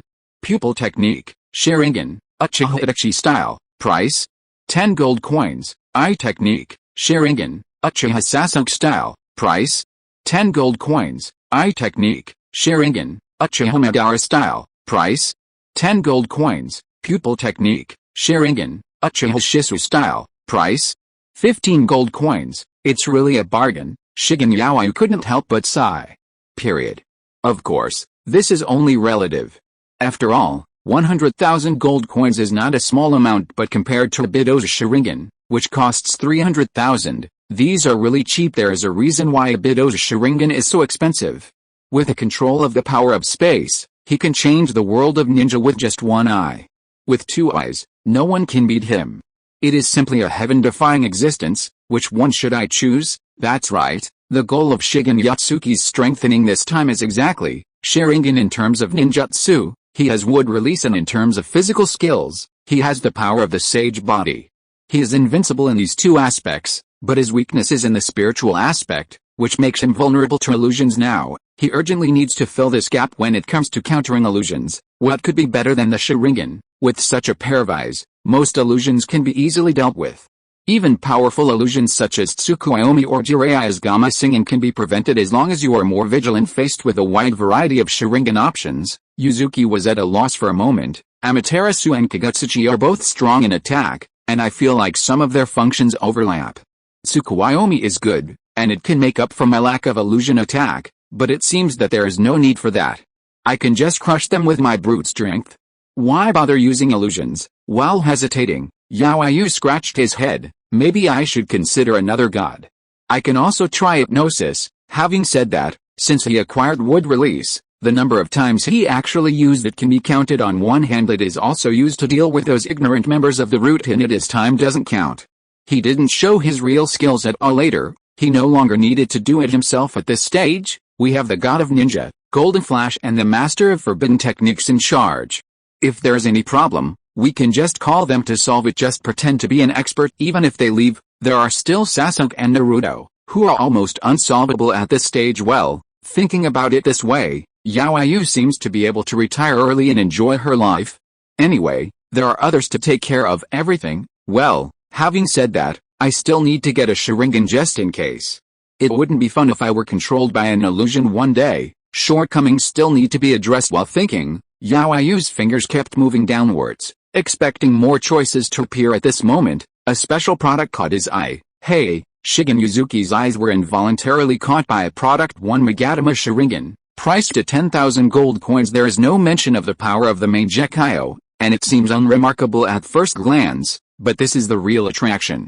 Does it mean that this pair of Sharingan can grow and evolve with a purchaser? Yaoyu did not hesitate to click on the detailed instructions. A pair of original Sharingan, with a potential to continue to evolve until the Meijekyo opens. The eye technique will be tailored to the uniqueness of the holder's mind. Hiss. Yaoyu's heart was shocked as predicted. This thing can allow Shinomiya Yuzuki to obtain the unique Meijekyo eye technique, not a copy of known skills such as Amaterasu, Tsukuyomi or Kagutsuchi Sharingan. Known as the Eye of Mind mapping, Uchiha Itachi is good at illusion and fire escape, so he mastered Tsukuyomi and Amaterasu. Sasuke is good at chakra transformation. Amaterasu and Kagutsuchi followed, and Shisu is the strongest illusion ninja of Uchiha, unique to Kido Matsukami, and so on. Yaoyu felt itchy in her heart, curious about what kind of flowers would bloom from her kaleidoscope. Having said that, he doesn't seem to have any particular area of expertise. and all his skills are almost acquired through cheating. Against this background, what kind of changes will the kaleidoscope bring to his fate? Extremely curious, I bought it. With a wave of his hand, the transaction of 10,000 gold coins was completed instantly, and the pair of initial eyes belonged to him. Then, a subtle tingling sensation came to her eyes. Yui resisted rubbing it and persisted for a minute. This chapter is not over. Please click on the next page to continue reading. The strange feeling gradually faded away. Yui stretched out her hand and a slender branch extended from her palm, and she easily took out the mirror in the bedroom. In the mirror, Yui's eyes are no longer the same as they were yesterday. The original black pupils are now covered with a bright red. A jade slowly rotates in the eyes, symmetrical and mysterious. One Magatama Sharingan, extraordinary insight, can see through ordinary illusions and capture high-speed moving targets. Relevant instructions automatically pop up in my mind. Keep going. Yui's target is the kaleidoscope. Then, he invested more money without hesitation, and upgraded from 20,000 gold coins to 2 Magatama, and from 30,000 gold coins to 3 Magatama. At the last critical moment, 100,000 gold coins were invested, and the Sharingan finally jumped to the Mangekyo level. The 3 Magatamas spun rapidly in his eyes, and finally merged and reshaped, showing a brand new pattern. This pattern, why do you look so familiar? Yui held the mirror and looked carefully. Suddenly, a flash of inspiration came. Fuck, isn't this the QQ penguin? Yui's eyes widened. Even in black and white, the little penguin with a scarf can hardly hide its iconic silhouette. What exactly is going on? Before Yui could come to her senses, a chat group notification sound suddenly rang in her ears. Ding, congratulations. With your careful management, the chat group has been upgraded and more functions have been unlocked. You have been granted higher authority and an opportunity to invite new members to join. As the system notification tone ended, the celebratory salute sounded in time, cheering for the upgrade of the chat group. However, the surprises did not stop. Ding, congratulations on unlocking hidden permissions. You have become a distinguished VIP member. All products in the gold coin wall are permanently discounted for you. The case has been solved. This chat group was really created by the Ma family. It's against the will of God. The corner of Shigen Yui's mouth twitched slightly. Feeling helpless in her heart, he now also understood the ability of his kaleidoscope. The left eye is called Eternal Kingship, which sounds very impressive, but it is actually a VIP pass that unlocks special offers in the chat group. While right eye, Supreme Status, has a simple and direct effect. Chat group level is permanently +1. These two skills are purely passive and do not substantially improve combat effectiveness. Oh, forget it. I've already bought it. I can't return it. Shigen Yui shook his head, but he didn't seem very disappointed after all. These features are still somewhat useful. The mall offers 20% off, which is very affordable. When the group chat level is upgraded by 1 level, more permissions are unlocked, such as being able to send red envelopes, and group members can also invite new people to join the group with his permission. The most important thing is that he has one more chance to recruit people. A group chat is more lively when there are more people. It seems that this group is about to usher in a new atmosphere. I wonder if I can use the Sharingan to activate Susanoo. Yui tried it carefully, her eyeballs moving rapidly, her pupils excited. In the blink of an eye, a looming Susanoo skeleton wrapped around him, and then he quickly retracted it. It's fine as long as it works, but the color scheme, black and white, is a bit too plain. Fortunately, it is not a random mix of zebra stripes, but the upper body is black and the lower body is white, which is barely coordinated. Shigen Yui smiled bitterly. He had originally expected to reach the 6 paths level in one fell swoop, or at least a super shadow level. The result is standing still. Oh no, that's not right. After all, he can use Susanoo now. Moreover, he has the physique of a sage, and his pupil power recovers quickly. It's easy for him to open a half-complete Susanoo. Maybe he can even make a wooden man with powerful armor. His combat power will soar. Moreover, his goal was half achieved. At least he solved the shortcoming of being easily fooled by illusions with a Mangekyo. As long as you don't make eye contact with Isshiki or listen to Jiraiya's toad singing, you basically have no chance of using illusions. Chapter 44. Just a little bit of wind and frost. Next, we need to get a sage mode. He has wood release but no sage mode. He is not even half as strong as Hashirama. The strength of Hashirama lies in the perfect fusion of wood release, Sage's physique, Ashura's chakra and sage mode, none of which can be missing. If you are listening to this novel on a channel other than Fanfic World, it means it was downloaded and re-uploaded without effort. We warmly invite you to visit our channel, Fanfic World. There you will find the original version of this story and many other novels of various genres. We look forward to seeing you dive into a world of incredible novels. Period. On the other hand, he currently only has wood release and sage physique. The gap is obvious. He took a look at the sage mode in the mall. The price is quite high. Even with a 20% discount, I still don't have enough coins. He only has 100,000 left now. Sage mode, price? 15 gold coins, 12 gold coins after percent discount. After purchasing the sage mode, you will be able to quickly enter the sage state in any place containing natural energy, comprehensively improve your abilities, covering various fields such as ninjutsu, taijutsu, and illusion, and you can also master powerful sage techniques. That's all for today. Shinomiya Yuzuki glanced at the introduction of sage mode reluctantly, then closed the page. Just then, a low hum was heard from the side, and Sasuke finally woke up slowly. You're awake. The operation was very successful. You're a girl now. Shinomiya Yuzuki looked at him with a smile on her face. Sasuke, who had just woken up, was still dazed. When he heard this, he was struck by lightning and woke up instantly. He subconsciously touched his body and breathed a sigh of relief. You guy, Sasuke was furious. How could this guy be so naughty to make such a joke? Haha, don't mind it, Sasuke. You know, you are the only son left in the Uchiha family. The future of the entire family rests on your shoulders. Oh yeah, and Itachi, you two brothers have a tough task ahead of you. Sasuke moved his body expressionlessly, with a hint of helplessness in his eyes. Is this your home? Do you live here? Sasuke looked around with a hint of doubt in his eyes. In fact, this place is not bad, but for a strong man like Shinomiya Yuzuki, it does seem a bit shabby and does not suit his status. Don't compare me with you, the eldest son of the Uchiha family. I am extremely poor. You are also short of money. Not really, but I just like the comfort here and I'm too lazy to move. As they were talking, the sound of a door being pushed open interrupted their conversation. Yamanaka Ino walked into the room elegantly, carrying a lunchbox. Seeing two people in the room, she was a little surprised, then nodded to Sasuke as a greeting. Hey, why are you here? Ino put the lunchbox on the table. Seeing that the lights in your kitchen are off, I know you must have forgotten to eat again, so I brought you some food. Eat it while it's hot. Yuzuki smiled brightly. So thoughtful? If I could marry her, I'm afraid I'd enjoy endless happiness for the rest of my life. I think my hopes are pretty high. Screw you, the leftovers at home are going to be thrown away anyway, so why not give them to you at a discount? Ino rolled her eyes at him and began to take out dishes from the food box one by one. The color is attractive and it is steaming hot. It is clearly freshly baked. I am still holding on to it. Okay, I'll obey your orders. Sasuke, would you like some too? Shinomiya Yuzuki picked up the bowl and chopsticks and invited. Sasuke's eyes wandered between the two of them, and finally he couldn't help but ask, what kind of relationship are you two? No, yes, Yuzuki and Ino said the same thing, but their answers were very different. Sasuke, okay, I really don't understand the development of this plot anymore. Forget it, whatever. I'm too lazy to think about it anymore. Sasuke rubbed his brows, stood up and walked to the window. Sasuke, you really don't want to eat something? Sasuke shook his head, jumped handsomely, and disappeared into the night. After Sasuke left, Ino sat next to Yutsuki, and while he was eating, she secretly twisted Yutsuki's waist. Her cheeks blushed. Why do you say that? Shinomiya Yuzuki blinked. This twist was nothing to his immortal body, but he still exaggeratedly pretended to be in pain. What do you mean? Sasuke asked us if we were in that kind of relationship. Why did you nod? I'm an honest person, so of course I seek truth from facts. By the way, why is your face so red?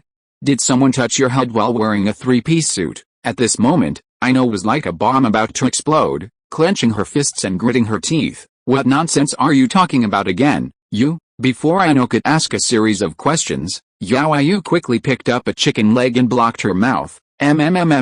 She suddenly widened her eyes. It seems that only delicious food can make you quiet for a while. In the vast land of the Rain Country, towering water towers stand out, each of which is an excellent location to climb high and enjoy the country's scenery. At this moment, the masked man was standing alone on the top of a water tower, silent and alone.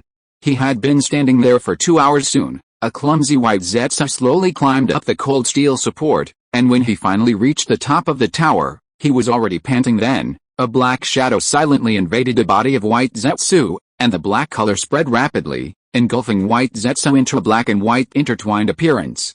It was obvious that Black Zetsu had taken the dominant position. What's wrong with you? Black Zetsu couldn't hold back his doubts and finally asked. Ever since the masked man came back from his trip, He looked like this, alone on the top of the tower, letting the cold wind blow, immersed in an indescribable emotion. This chapter is not over. Please click on the next page to continue reading. Speaking human languages. Emo Black Zetsu watched him from below for 2 hours, and was almost dizzy from the wind. He wanted to get closer, but because of the mayfly technique, he could only sneak under the ground.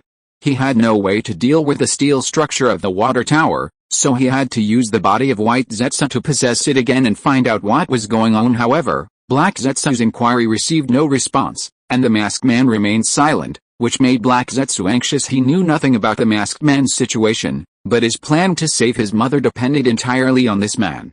Without his help, his ambition to collect the tailed beasts would be nothing more than a pipe dream. Ben, cheer up and think about our blueprint. There is nothing in this world that cannot be overcome. Once the Moon Eye project is realized, the world will become perfect and all your troubles will vanish. The name from Heiju's mouth seemed to have touched something. The masked man was slightly stunned.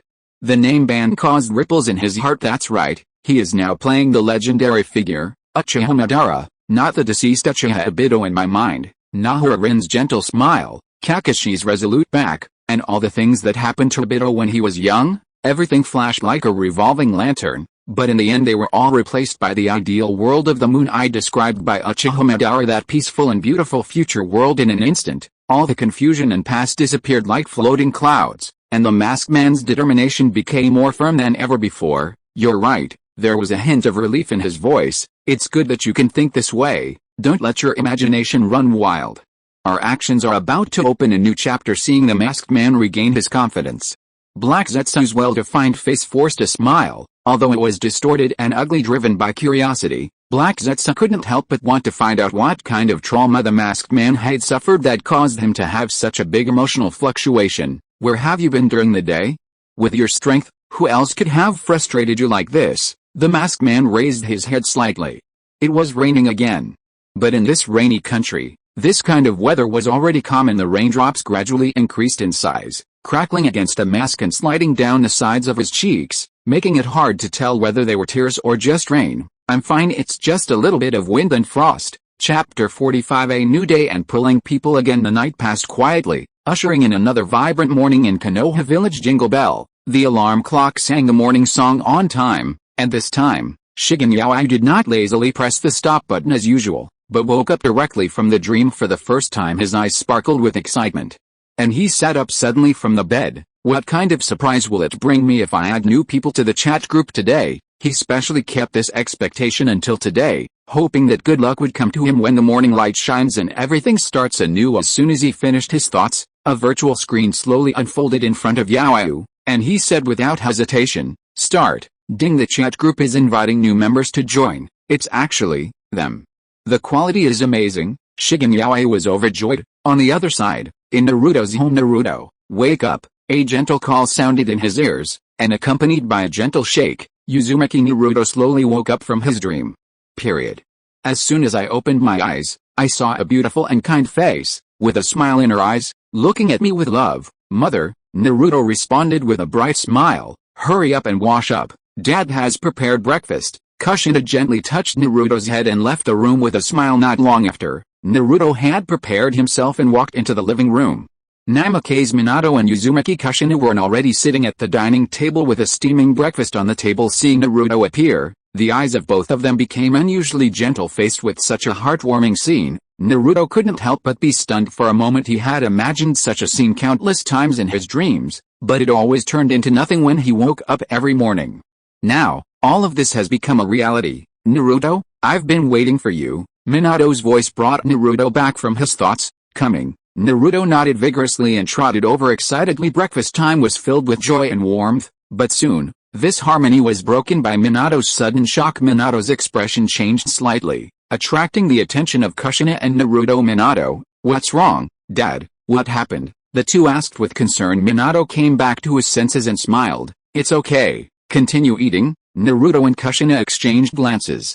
In that case, let's continue to enjoy this rare warm breakfast. Although Minato was eating without stopping, his mind had already drifted to the mysterious chat group, his eyes fixed on the rapidly scrolling messages on the screen. Are there any new members joining? At the same time, In the Sarutobi family's residence in Konoha Hospital, the same look appeared on everyone's face. The Sarutobi family, the two brothers Senju Hashirama and Senju Tobirama, talked with Sarutobi Hirozen all night until dawn. They talked about people's livelihoods, village construction, and finally discussed state governance. As a Hokage for decades, Hirozen's rich experience has benefited the Senju brothers a lot. It was not until the chirping of birds outside the window woke them up that the three of them realized that the sky was already turning pale. Ah, it's morning already? We've been talking all night. Hashirama looked out the window and sighed. It's almost time, monkey. We should go back. Tobirama slowly stood up. Teacher, first generation, are you leaving? Can you stay? Konoha may need you right now. Hirozen already knew that they came from different time and space, and these two people were not the Senju Hashirama and Senju Tobirama here, but he still regarded Hashirama and Tobirama as his most respected predecessors, and subconsciously tried to keep them. Haha, monkey, we don't belong here, and if we stay here, the timeline over there will be messed up. Konoha is really good now, and you, the Hokage, are doing a very good job. The younger generation is growing stronger and stronger, especially with leader Yaoyu in charge. It's only a matter of time before Konoha reaches its peak. Don't worry about us all the time. Senju Hashirama gently patted Sarutobi Hirozen on the shoulder. His hearty laughter seemed to have a magical power that lifted Hirozen's mood. Sarutobi Hirozen seemed to be greatly encouraged and nodded vigorously. In this case, I will swear to protect Konoha until my death, but how should I deal with that person? Should I tell other high-ranking officials in Konoha about his true identity? Sarutobi Hirozen seemed a little undecided. He was referring to the leader of the group, Shinomiya Yuzuki, mentioned by Senju Hashirama. Although Sarutobi Hirozen had a new respect for Yuzuki, it turned out that he still underestimated Shinomiya Yuzuki's strength and influence. I originally thought that mastering wood release was incredible, but I didn't expect that he could also summon characters from different time and space. This is really too shocking. Sarutobi Hirozen has no idea how to get along with Shinomiya Yuzuki. Should he worship him like a god, or should we just give up our position to him and let him become the real leader of Konoha? Hashirama pondered for a moment, combined with Yotsuki's words and actions, and said, not yet. You don't need to reveal his identity to anyone. Just treat him as an ordinary person. I think the leader of Yaoi group doesn't seem to have much desire for power. He enjoys ordinary life more. Sarutobi Hirozen's mouth twitched slightly. Treat him as an ordinary person? What if he just hugged me? This is totally impossible. Who has ever seen an ordinary person with such powerful strength? He took a deep breath and replied, I'll try my best. Okay, if there's nothing else, we'll leave first, but we'll stay here for a few days.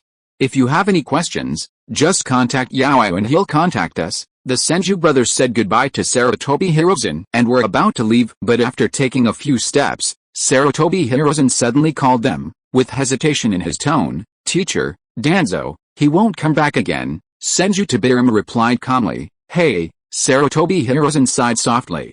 Everything that happened to Danzo was ultimately his own fault at this time. Hashirama suddenly exclaimed, Huh? Madara has also joined the group?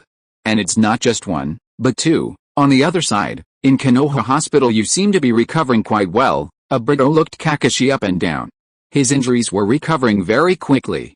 He should be able to be discharged from the hospital in a few days. In addition to the efforts of the medical ninjas at Konoha Hospital, the Nine Tails chakra injected into Kakashi before also played an important role at this time. Nahor-Lin opened the door and walked into the ward, carrying 2 bags of breakfast. Obito, I'm back, mission accomplished. Lin shook the bag in her hand and said with a smile on her face, that door is still open? It really has lasted for so long. Chapter 46 Six Paths Madara, White Mask. Uchiha Itachi joins the group. The breakfast shop that Obito mentioned has been in business since Konoha was founded 48 years ago, and he used to be a regular there. I didn't expect it to still be open in this time and space, which shows that it is indeed deeply rooted in people's hearts. The breakfast at that store is super delicious, and there are always a lot of people, but I still managed to grab your favorite 3-color meatballs and Odin fried eggs. Lin smiled and said as she took out breakfast. Obito immediately started to enjoy it. It's still that familiar taste as the two were savoring the delicious meatballs and fried eggs. A new message came from the chat group, causing Obito to pause. It's no wonder.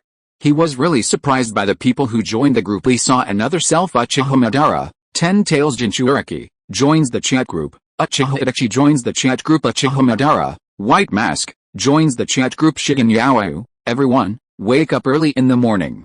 We have new members joining the group. Let's give them a warm round of applause to welcome them. Senju Hashirama, Madara. You came in too. Hahaha Obito, yo, another me, or should I call you Madara? Well, whatever. Namikaze Minato, good morning, and to all the newcomers. Whether it is morning, noon or evening, please accept this greeting. Konoha 67th year. This year, there are many stories and constant storms. The mysterious masked man declared war on the entire ninja world. Kicking off the Fourth Ninja World War, he first defeated Xiaonan and took the Samsara Eye left by Nagato from her, and then used the bodies of the six-tailed beasts to revive the new Pain Six Paths. This group of Pain Six Paths is ridiculously strong, and can even transform into tailed beasts. It is completely controlled by the masked man at this time. He had already taken off the disguise of a Fei during the Akatsuki period. He put on a new robe, carried a Uchiha fan, and put on a uniquely designed mask with a pure white background and a 3 Magatama eye pattern painted on it. The left eye was embedded with a Samsara eye, which was gleaming with a faint light, and the right eye was still his main Gekkai Sharingan with his strength increasing rapidly. He used the name of Uchiha Madara to make great changes in the ninja world. He also teamed up with Kabuto Yakushi to use the impure world reincarnation to summon the souls of the dead, and combined with an army of 100,000 white Zetsu to build a powerful force that could rival the allied ninja forces in the lush green forest. The White Mask led the Jinchuriki Pain to confront Uzumaki Naruto and Killer Bee, who had been tracking him all the way. 6 Jinchuriki Pains took turns to fight. Old Z took the lead and used his unique lava release, Burning River Rock technique to spray rolling lava balls from his mouth, rushing straight at Naruto and Killer Bee, but the two reacted quickly, and with a tap of their toes, they dodged and evaded like elves in the forest. But the opponent is 6 Jinchuriki. As soon as Lao Zi's attack missed, Yagura's water mirror technique followed, and 2 identical Naruto and Killer Bee flew out of the mirror. Not only do they look the same, but their abilities are also the same as the original. Yu-Gi-Oh and Fang were not to be outdone. They used water bubbles to create a series of explosions while scattering blinding phosphorus powder. The scene was as chaotic as a battlefield. The Wooden Man and the Han took the opportunity to launch a fierce physical attack under the precise command of the White Mask. The 6 Pains launched a series of attacks, forcing Naruto and Killer Bee to cope with them. End of this chapter. Thank you so much for reading until the end. Don't forget to give it a like. Looking for more exclusive content and immediate access? Subscribe to our Patreon. Remember, every like, subscription or donation encourages us to continue. Thank you all. See you in the next video.